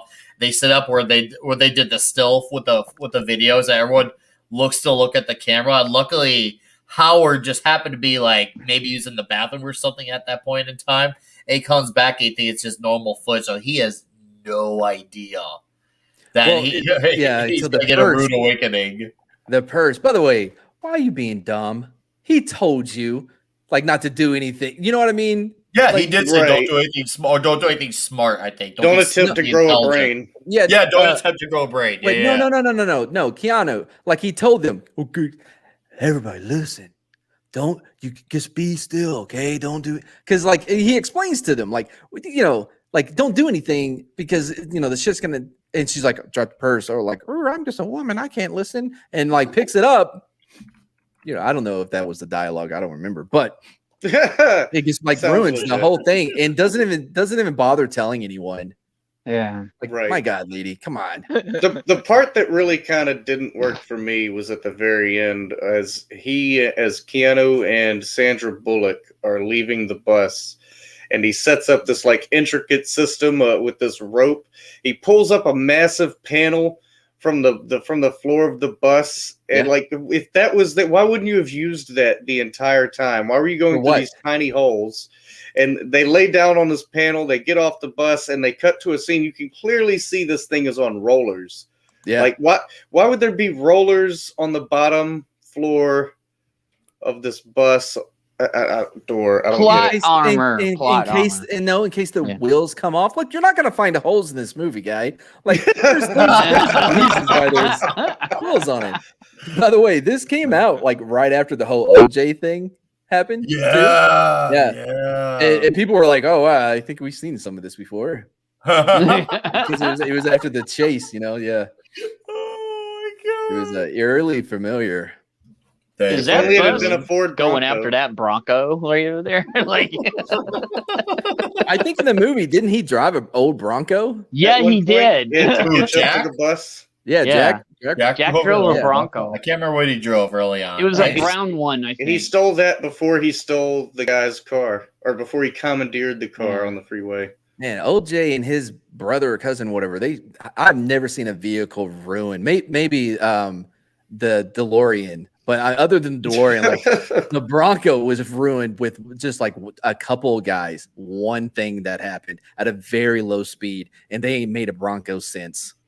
Like they've tried. Well, actually, they did bring Broncos back out. They reissued them. So they built like because like in that gorilla movie, what was it? Based Rampage with the Rock. He had a concept Bronco that he drove in that movie. But I just read recently it's the first time in like since OJ did that thing that they brought Broncos back, so they're on the market again. So look how long it's taken for them to be 30 years.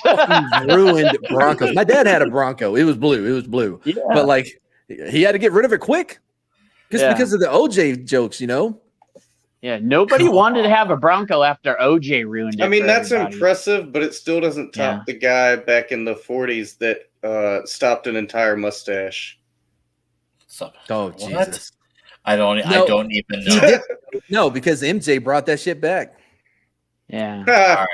That's He true. did. He did. Oh, He hey, did. Brightest Day. What's up, Brightest Day? Okay, I want to address this comment from Soul Assassin because this seems like a somewhat what would probably be. It would be body. It would be called body positive speed. Oh, and she would That's be what it'd so be called. loud. She would be so loud, like there's a guy on the bus. Like It'd be Keanu. No, what, Jack? Can you imagine her like going under a bus? It wouldn't work. She'd get stuck. I'd rather see Chris Tucker She do would be it. so loud in that movie, man. in 2016. Oh, jeez. She'd Jesus, help ya! I'm like, what? blame the What are you doing? patriarchy for why she's Like- stuck under the bus. It's the patriarchy's fault. It's the patriarchy. Come on.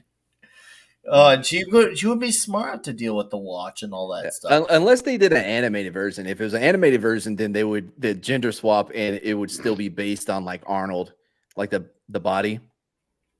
Hello, I need to get under the car. Yeah, I need I to need go. to to go get to this the- on the like mom. Arnold. Well, Yeah. I'm trying. I gotta cut off the sheath of the wire, but I can't tear the part completely. But like it would add they would add another like 45 minutes, but it would all be for the lesbian love story of Yeah. her Was and it that Wildcat. chick that Oh, yeah, talks that's about? what So it'd it'd be be. Leslie Jones and that other chick that was in Bridesmaid, and Well, they would like, Melissa Yeah. McCarthy. I was yeah, talking about Melissa like McCarthy and I was- Leslie I was- Jones, I was lesbian thinking love like affair. a Yeah. animated, like what they did with He-Man, because that's a little fresher in people's minds rather than Ghostbusters. I still have not Uh-huh. watched that, and I have no intention. Never watch After- it, Nick. It's not worth No. it. Like, Like I get it. I'm a normie when it comes to He-Man. I saw the original cartoon, which I liked. I liked that. I was like huge into it, but I dug it when it came out.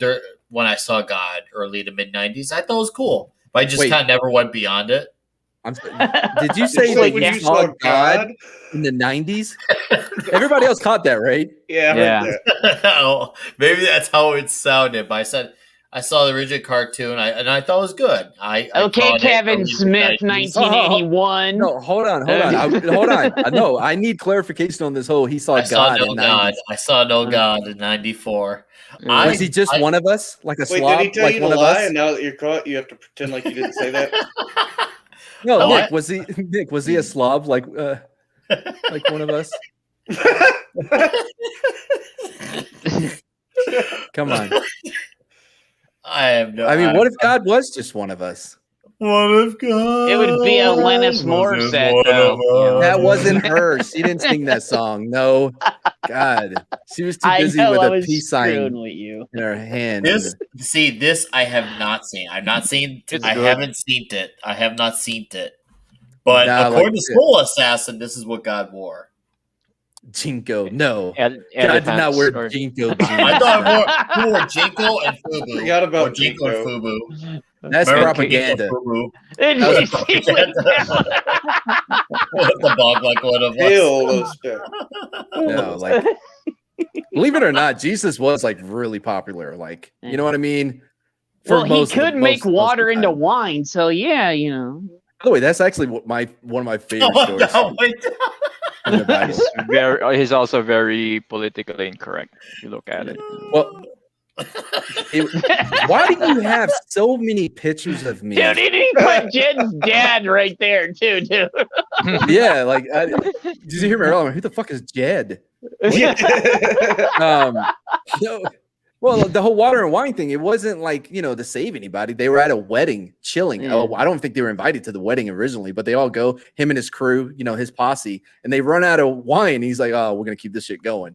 And so, you know what I mean? But it's so great because it shows like what Christianity actually really was supposed to be. Yeah. At its basis is the fellowship with each other.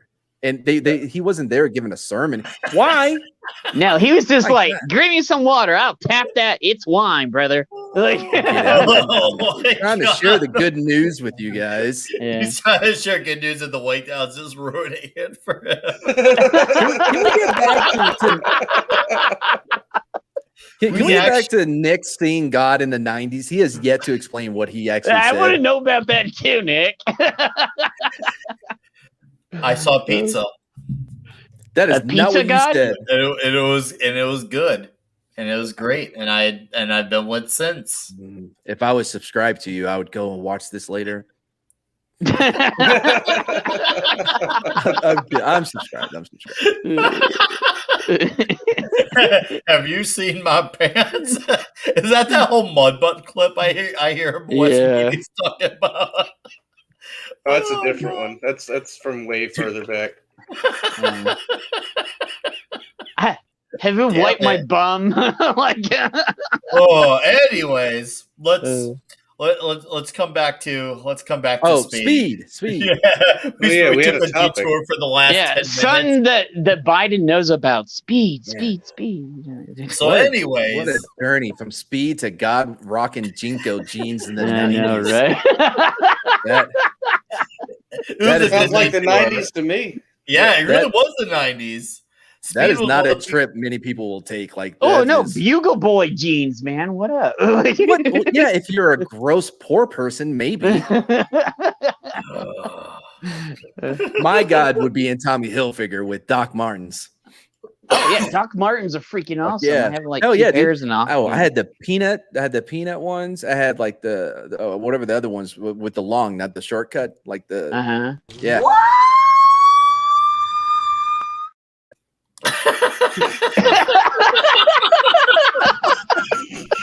we can talk about Doc Martens later, I guess. Yeah. Man. Oh, Soul Assassin. Are you there, guys? Nick, did you ever look at that clip I sent you, the last one? We'll play at the end. That's what we're gonna do.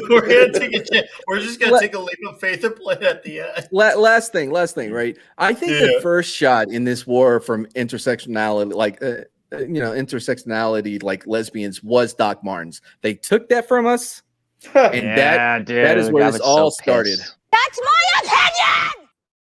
Then it was the flannel. They took the Brightest flannel day. from That us. was the clip comics uses on me on Thursday night all the time. What the absolute hell was that? Oh, I don't care for that. Why is it Dude, good I one? get hit It's with so that like weird. at least 5 times.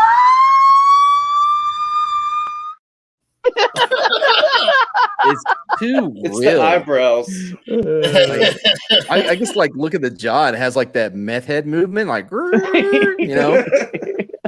oh, so good. All right. So let's give our final thoughts on the speed, and we could do it. I'm not more talking smack for a little bit.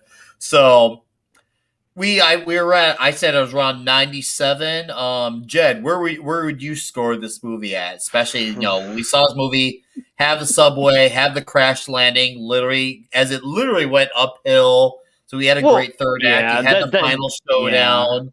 Where'd you rank? I would say I'd give it a good 96, man. Like, good 96. Ooh, 96. Hot dog. Yeah, All right, I JM. loved it, so. Yeah, JM. We need to hear from you. Where are you? Speak I'm to here. us. What, I'm here. I'm where sorry. we're not. You're good. Tell us about your Just score, man. Where do you I'm rate sorry. this in this movie? I just sent an email to work because I'm working also. Okay. I would give this around a 95. Man, just because it was also made in a decade where a lot of movies were entirely good. Yes. Yeah. And I wasn't able to comment a while ago regarding Dennis Hopper's character, so I'm going to say right now. If you guys notice how he was actually created, or at least his character was created, it was close to what Heath Ledger's Joker was, if you notice it. What? Yeah. It was crazy, but also systematic, except for the other action scenes. It was close to Joker. That kind of ties into how 7 was a prequel to Batman. Yeah, this is all making sense now. But by the way, you never answered if you had to watch it dubbed. The version of Speed. No.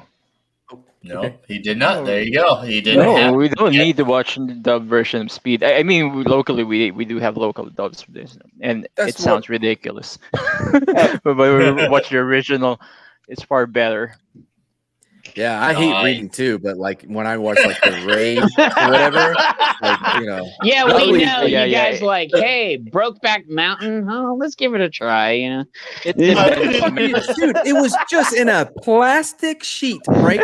With and it was a made up cover with them with guns. Look how they have guns right now. You see this shit? Does that look like gay cowboy shit or a badass western? Yeah, We were when in Baghdad. We didn't have information to like, the latest movies and shit.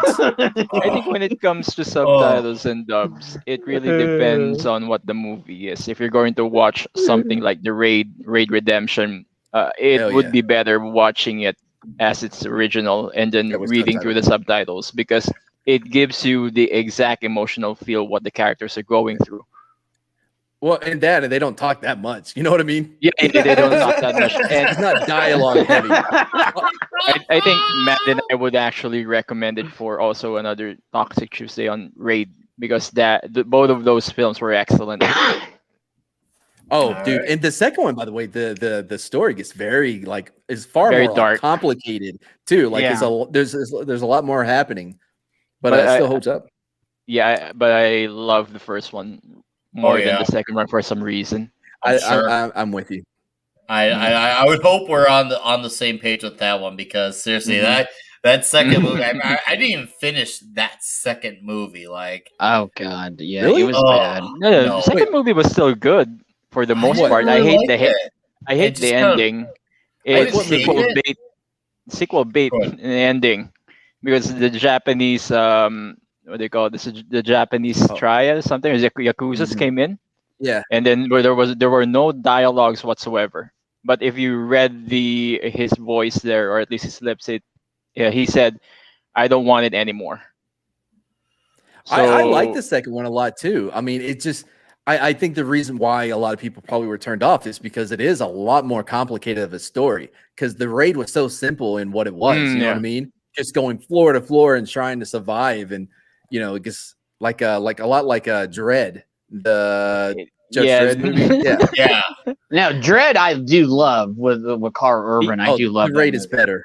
Yeah. They also have a movie called The Night Comes for Us. Is that what And it it is? comes for us. Yeah, that was Oh, that a one's ultra crazy. violent movie. Crazy. It's on Netflix, man. Those guys, by the way, were in the Star Force Wars. Awakens. Yeah, and they actually did choreography for a lightsaber fight, but J.J. Abrams said, like, He rejected no. it. Yeah, he's like, outright, no, we Yeah, can't because use he's that. stupid. I'm gonna be like, why would you reject that? Yes, please do the lightsaber fight. Come on. Well, Isn't if you've that seen the The essence of Raid- everything? Isn't that the essence of I've everything? not seen it. I have not seen the raid, so I guess. Dude. Oh man, you Yeah. gotta have a watch No watch idea. party for this one, and we will Maybe attend. we could do an actual watching for that one. Oh, on board. It's so good. okay. We'll do Watch it. it. We'll set something up then. Yeah. don't live. Sorry, what they call this? Stream the dub we won't one stream because it it. sucks. No, what I mean Yeah, watch yeah. party. The dub version sucks ass. It does. I've also but watched that one. listen, Matt. No. I was just gonna say, listen, like it's the action in it. It just everything that they've been doing in Hollywood just fails in comparison to what they did. Those guys are so good. The two main, I don't know their names. It's foreign. The Iko main two Iwasa. guys. Yeah. The main two guys, like they are so good that they can actually improv their fight like their fight scenes. They can improv it because they've worked together so much, and it's none of that shaky cam bullshit. They're not doing 37 cuts, so you don't realize there's how no old. down. Yeah, how Slow old Liam motion Neeson for is. the 800th Yeah, time. Slow motion for the 800th time. Look at you, Zack Snyder. they're not Oh, having to cover up. Fence to get over a fence. There was no slow motion in the first one. Yeah, they're not having to cover up for Queen Latifah having low blood sugar that day. Like they're not having to do. I know, right? She throws a punch and then she's halfway across the room in a jump cut. I'm like, okay. Oh my my god! But yeah, you guys are killing me. No, I'm glad. Going back to Speed, Nick. Yeah. Again, yeah, it's yeah, that 95 on that one. I will watch it again. No, I actually missed watching this again, so I'm going to watch it sometime in the weekend. My But yeah, man. 95 here. The only thing that I could probably add if I was the director or the writer, I would have centered it more, or at least a bit more of the origins of Dennis Hopper. Oh, to solidify why he wants his Yeah, money. Why? yeah. I want my money. Well, $3 trillion. Well, because he They, got fucked over by the system. Yes, Yeah. he They did. No, what patted him on happened the before back, that? gave him that shitty watch, and shoot him out the door. Yeah, they what were thinking about doing a prequel, but Yeah, it right? never came about. Mm. Thank Yeah, God. Good. It yeah. would not been necessary because, like Black Widow, we know how their story ends. I'm just saying, not to get to that. I'm just giving it a relevant example. Look, I'll I give like Man. Florence Pugh. I went in expecting to hate her. I'm like, because it felt very Sam Worthington, like they're forcing her onto us, like we're just supposed to accept her. I'm like, I don't want to accept her. I barely like women as it is. And then I go in, I'm like, oh wow, We know. like, I'm like wow, like I thought she was great. Like she was Mm. easily the best part of that movie. She really I liked her a lot in the movie. She was not an issue with the movie. I No. had many other issues. She was not one of them. I'll leave it at that. So I wait think that's good down. enough for the both of us. It's yes, but I loved it. I loved it. Wait down. Where do you score this one? For what it is, an action movie of the '90s, I'd put it in the like high '80s, low '90s range, All right. 90%.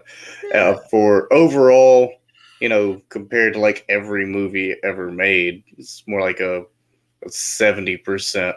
But I mean, it holds up really well, and it's aged really well. And I feel like with Hollywood on the course that it's on, the movie will continue to age really well. Can you move me away from him? Giving this shit an 8. Whoa, this is a 90s movie. what? That doesn't matter. That shit's good in any decade. Oh God. I don't know. Like it took me so long to find me. I'm like, wait, where am I?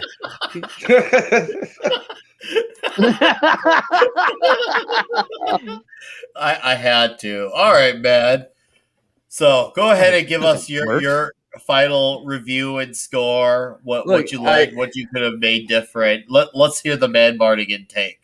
I honestly, when y'all started giving out fucking 95s and shit, like I was like, what? But then I started trying to to attack it or whatever, or like try to undermine that score. But I really can't. There's really nothing that you can.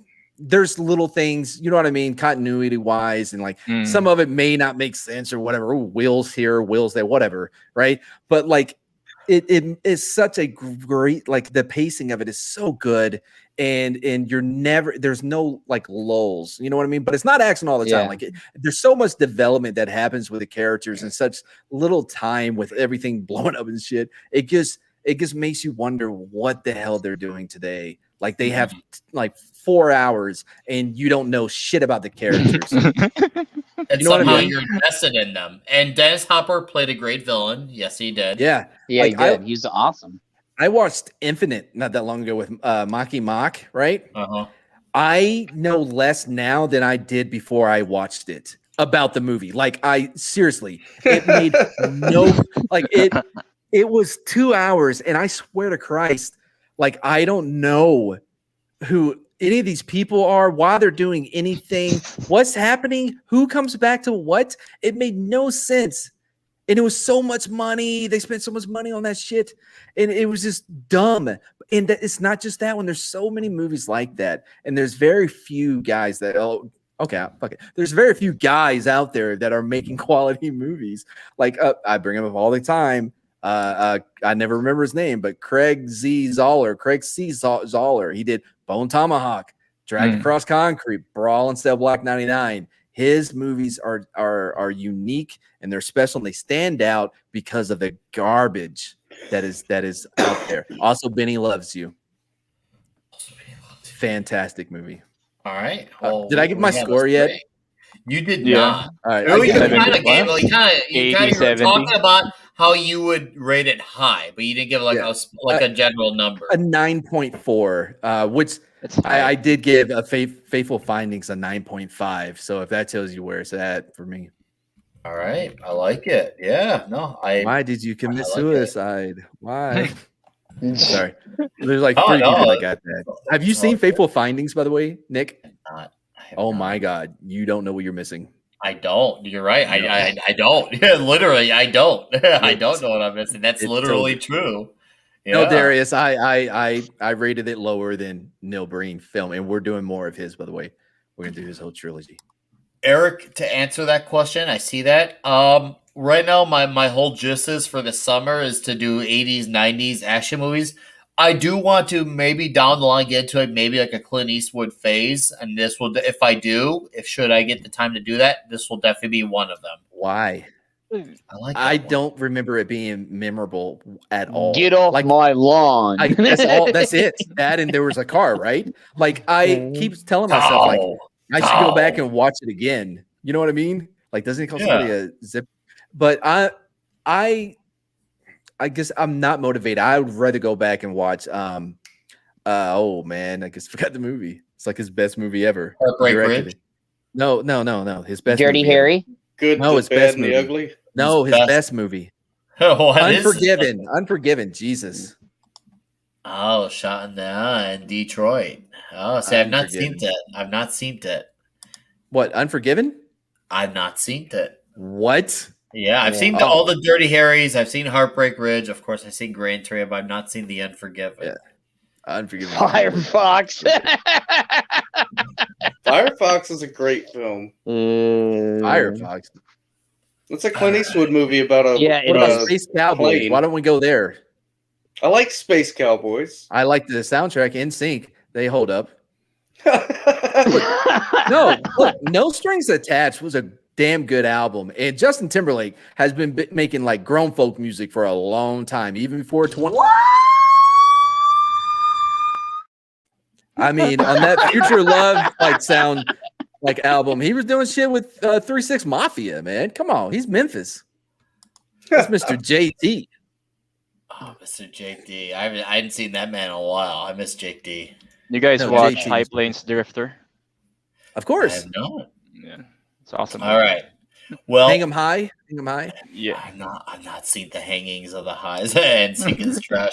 No, we're they're gonna not. plug in some channels and we're get saying goodbyes, and we'll also say what next week's flick will be. So I'll start off with Chet. I'm back. I know you missed me. You're a tough bunch. The wife is not real happy. I dragged her on a phone call. Okay, why the line up?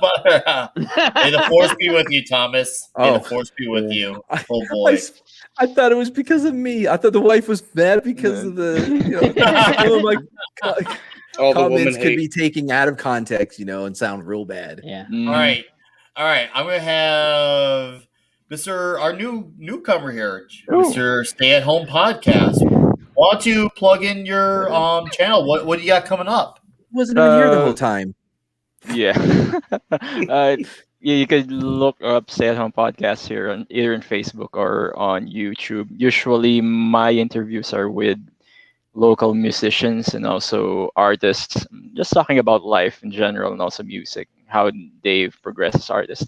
I do also have movie reviews. Not sure if you've already seen it, where I invite guests.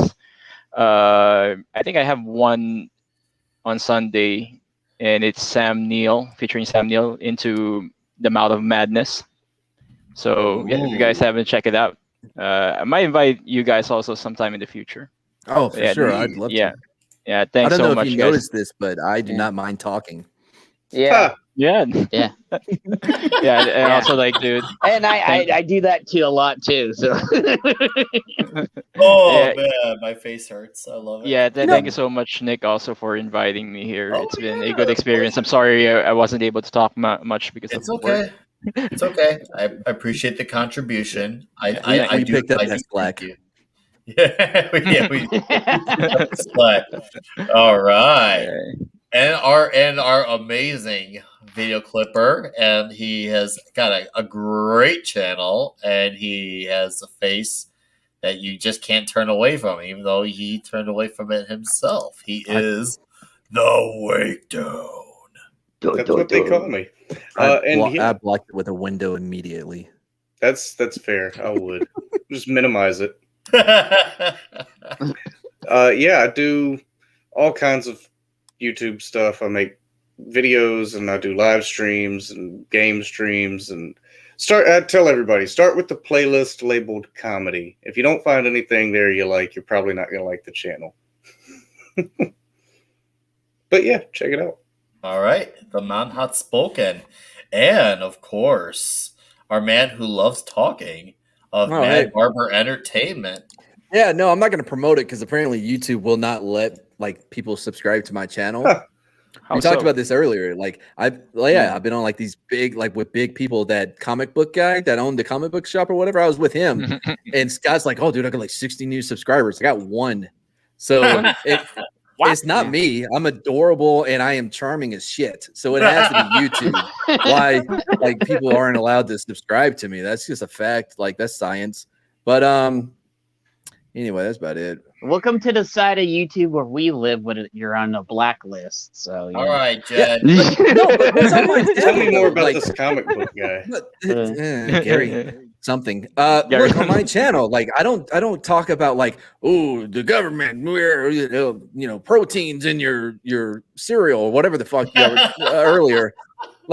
No. We watched dumb things. We had a whole bit where our producer got eaten by a lion because he dressed up like a tiger and sung a song saying I may be eaten on street smarts. It's hilarious. We did an immemorial for him, by the way, on the page as well. Did that in the Arms of Angels song. Almost made me cry, even though I know it's fake and I'm putting it together and it's so dumb. I still almost cried. That guy, that's the guy. Anyway. So check that out. I'm going to be starting a new show called Madsplanations, where I explain shit to people because they're dumb. So it'll be a lot of madsplaining. I'm gonna be doing it.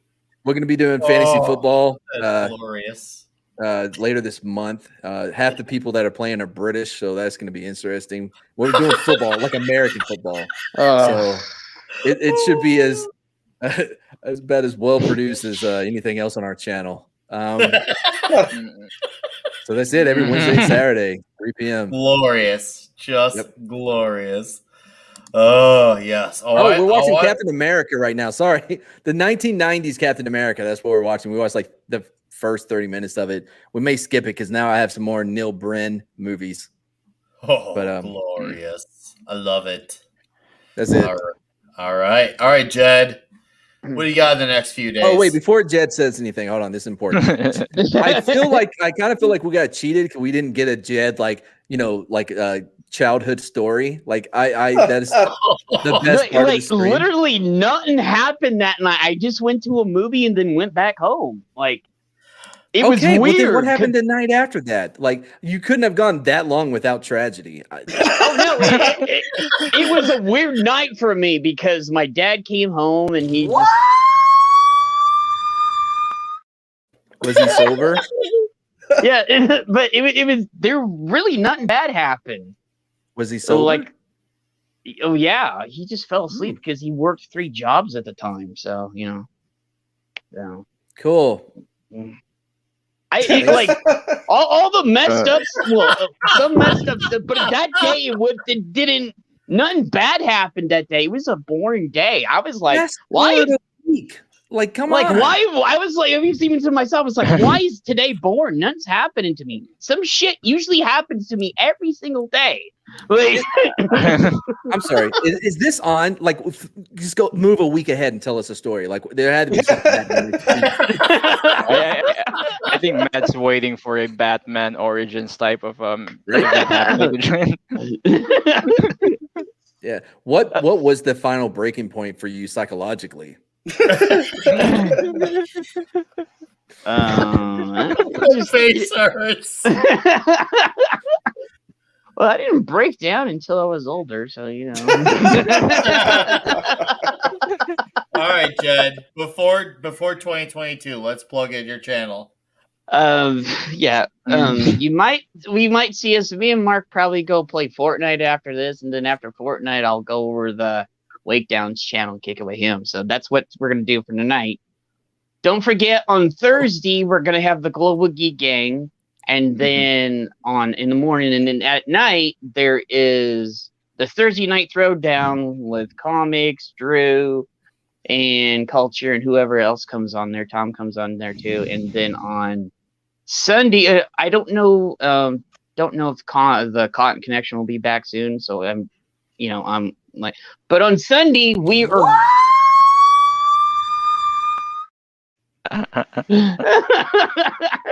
On Sunday, we were gonna have a Star Trek episode. We might have some special guests that I can't say yet.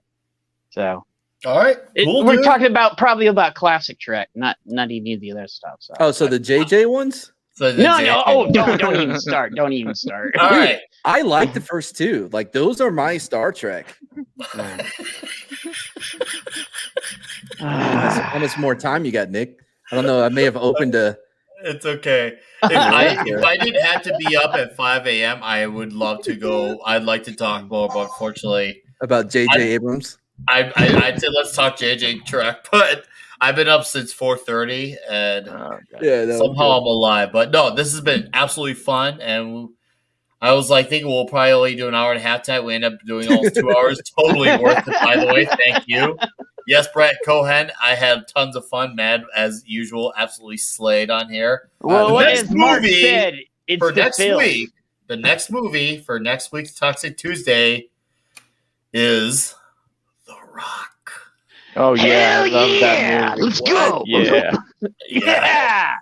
Yes. So we're going to go Connery. Nicolas Cage. We're gonna do The Rock. So The Rock it is next week. It's gonna be glorious. Like Michael Bay has 3. He's made like 80 movies, but only 3 of them are worth a shit, and that is one of them. Yeah, that's one of the ones that's actually worth it. It's like it's really good. And no, trust me. I'm not a Michael Bay guy at all. Like, this one's really good. Like 13 Hours was another one. Like there were still those Bayisms in it, but like overall it was less Bayism-y than most of them. That was what sold me on John Krasinski as an action guy. Right? Oh, him as Jack Ryan. Yeah. Fucking great. First season was better than this. Yeah. Second season, it was fine. It was fine, but great Jack Ryan. So, yes, I hope to see all you fine human beings here next week for The Rock. It'll be awesome. We'll play out a nice, beautiful clip as we say goodnight, and we'll see all you human beings real soon. Or as they said, I love you, man. I will see you there, or I will see you on another time. As I suspected, 32 flavors.